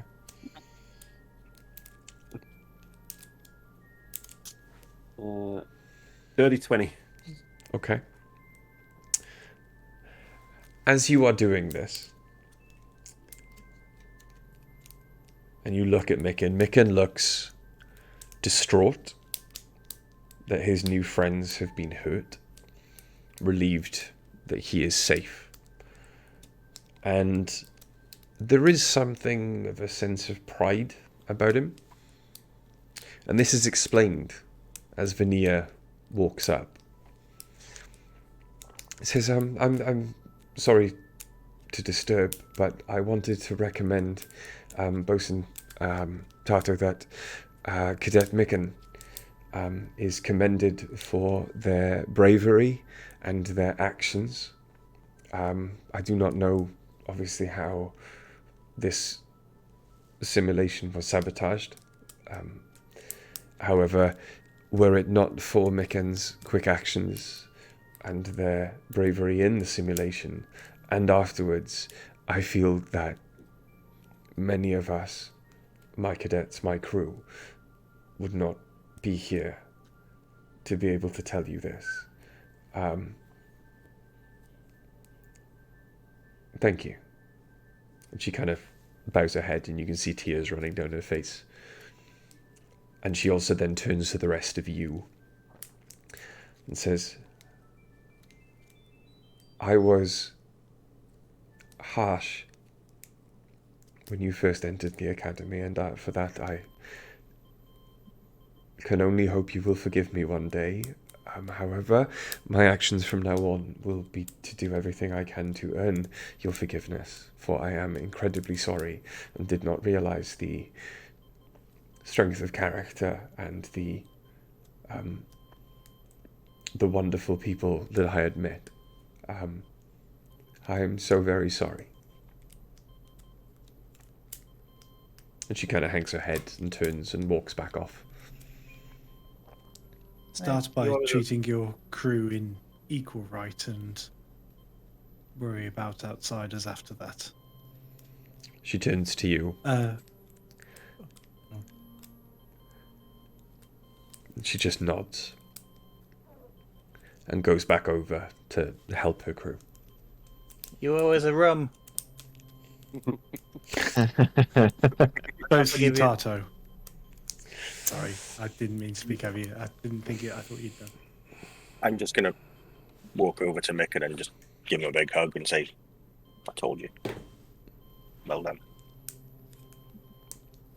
Bosun Tato, forgive me for asking, but did anybody enter the room after we started?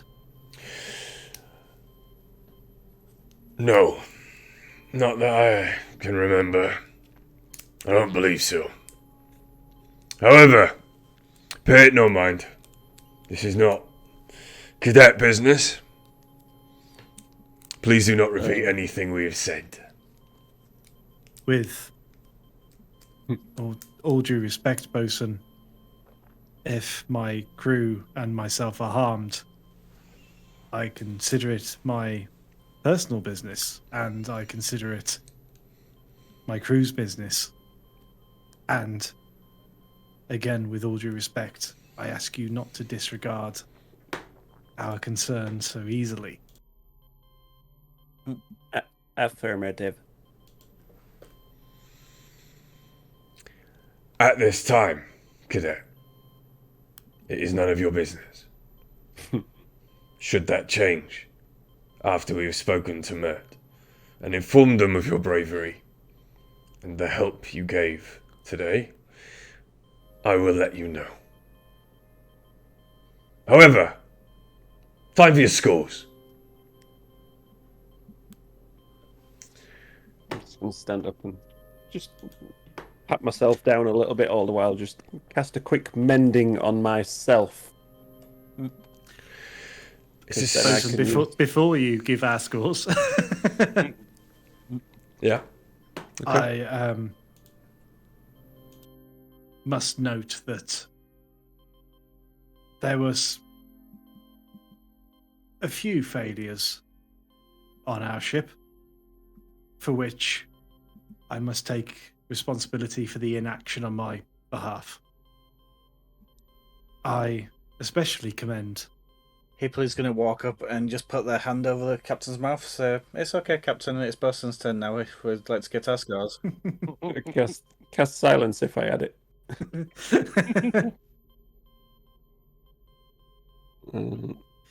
Underneath Hippie's hand, he's going to go, "You see my point!" Where is it? Plotting a course and taking off on the first attempt. 1 point available. No points scored. Mitigating the damage of the electrical storm on the first attempt. 1 point available. 1 point scored. Entering the asteroid cluster without damaging the ship. 1 point available. No points scored. Exiting the asteroid cluster without damaging the ship. 1 point available. No points scored. Defeating or outrunning the enemy ship. 4 points available. Thank God for that. 4 points scored. Stopping to assist the other cadet squad. 2 points available. 2 points scored. Points required for success. I hope you've been keeping count. 6. Total points scored. 7. Bonus point for healing Bosun Tartar. Well, I commend you on your examination. It was very good, considering the illusion itself had been sabotaged. And so, we had good... today, I'll give you a pass and the rest of the day off. Not that there's much left. And you realise the entire exercise itself took quite a few hours in total to kind of sort out. You can see the sun is now well past midday. You're looking at maybe 4 or 5 in the afternoon now.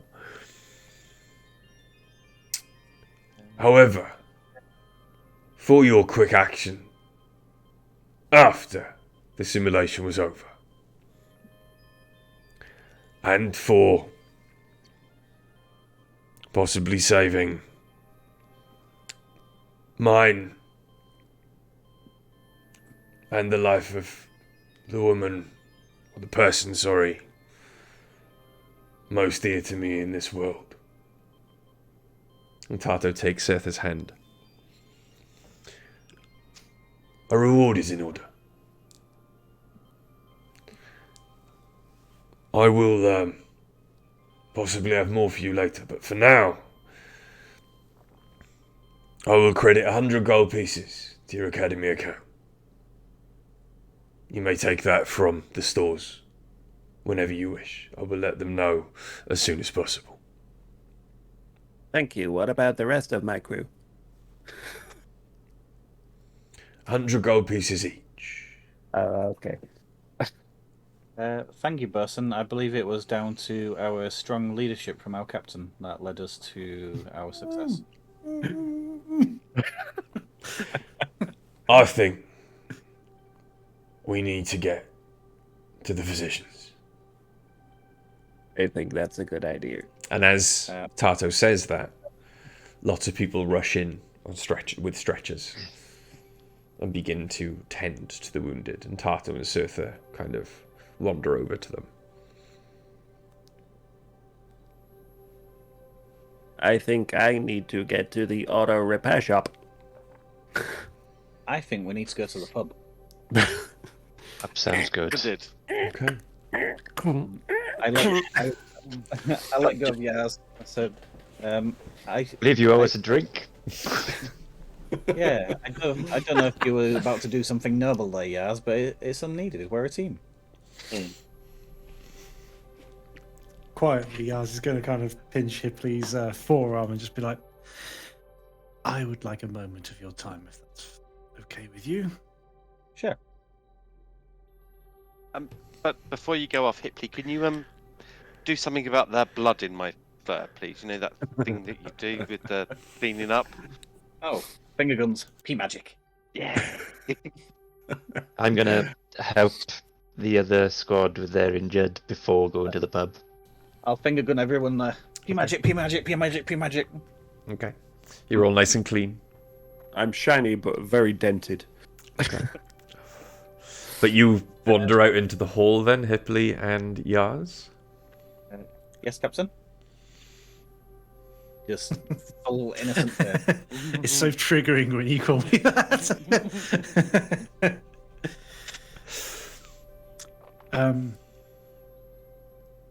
Forgive me, Hipley. It's been a long day, but you're here because of your mother, did you say?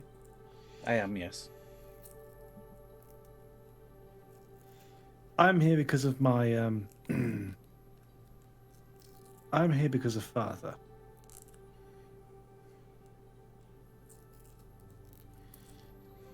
I am what is potentially a disappointment to my family, and whilst it pains me greatly to admit this, you saved me a severe embarrassment today. We're a team. You performed well. It's our first day. Let's continue to work together. Yeah. Forgive me for any coldness that I might show towards you. It's not inherent in my original nature. It is something it is something that Father has imbued in me. We all have trauma. I barely knew my mother. I didn't know my father at all. I had a sister once. I don't know where she is. Do you have fond memories of her? Very vague ones. Let's explore them over a drink. Let's get everybody else. Sure. Start to head back in. On your way back in, Oak's on the way out going, come on, let's get a drink. Just like trying to herd everyone on. Like 2 foot back in. Oh, okay, right.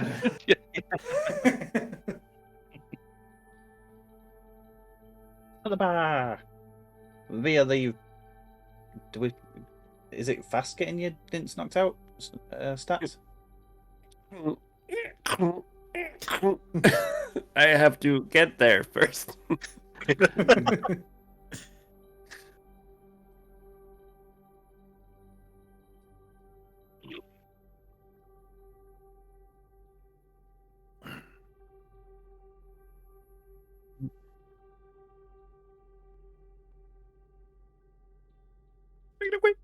I was going to ask Micken if he wanted to join us.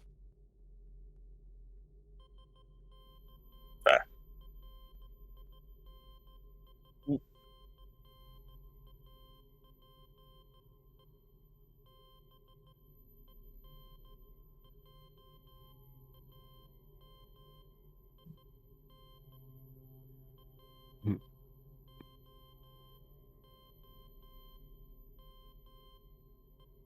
Oh, nice. Ooh. Very nice. Bryce muted. Bingly bongly. God damn it! Hear that? I'm glad none Hang of on, you. I'm wait. glad none of you said it. Give me a second. We're all back. It's fine. Yeah. As you all, something's going on with my mic today. As you all, then, after the procession of injured are taken into the lift, you all make your way down to the bar to drink away the woes and injuries of the day. We are going to end it all there. And the reason for your earlier exaltation, you all get to level up to level 3. Yay! This is brand new information. Yes. So, hit points. I'm so shocked. Hit 300. points. Do you get 6? Nice. Nice. For I 6 might for Tony. make double Ooh, digits. an extra 9. Nice. So hit dice 2d6. Nice. Was it re-roll ones, did you say? Hang on. Yes, reroll ones because one's a bullshit. Yes. No, That's better. no, your hit dice are 2d6 because you're level 2. You roll a d6. Gotcha. And add that onto your previously rolled amount. Yes, you add it on to the previously rolled amount, and then it will calculate based on your Constitution bonus how many you now have. 1d6. Here we go. Ook, Roll a Fuck 6. me. nice, and Bobby, I rolled a 5. very nice. Very So cool. that's Stats on your Plus- second roll. What did you? I got a 5. Very nice, very nice, respectable. I like a 9 Oh, for yeah. a fighter. It's a very respectable number for a fighter. 28 hit points now. Very cool. 22. Are you on double digits, Yaz? Not yet. Are you serious? Eh. I'm on 10. Jesus bang Christ. That's double digits, technically. So I was on 9. I've just rolled a 4, and I've just hit manage XP. Sorry, maximum hit points, and Hang on. You was on 9 total. it was Hang on. 9 total. What's your con I've just mod? rolled a 4. So hit point bonuses -3 from Constitution. So you're already 2, so it'll be 11. So it's correct. I need to attach myself to you. This is why I'm the captain. I am upright. I am fantastic, luxurious, and squishy. And stay away from any combat. If your total was 9 before and you rolled a 4, then you should get the bonus of 3, so you should be on 12. Because you already had the con modifier from the other 2 levels to make you on 9. But it's -3 con modifier. -3. -3. It's So a it's mi- my first Minus- level was -1.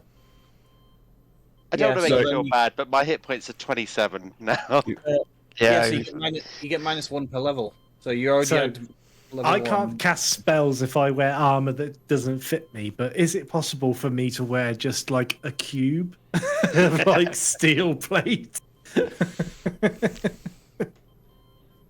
So you had -2, so your rolled HP would have been 11, so your rolled HP should now be 15. -3, you should be on 12. No, is it -3 per level? Yeah, It can't be per right? It's not per level. Oh, okay. I'm going to say that's a very low con if it is. Yes, I don't know. What's your con score? Is it 8 or 9? I don't know. I'm in the edit screen. No, it's minus Stop one. asking me all these questions. It's minus one per level. Minus. Yep. So if you go into your edit HP, your rolled HP, if you was on 9 before, that means your total was 11. You've rolled a 4, so your total will be 15. Minus 3 for one for each level, you'll be on 12. Yeah. Yes, they are right. Thank you. So it's just add 4 to your rolled. The rolled HP box just put. So max 15. hit points 12. Yeah. Yes. Cool. Yep. How do I add my hit points?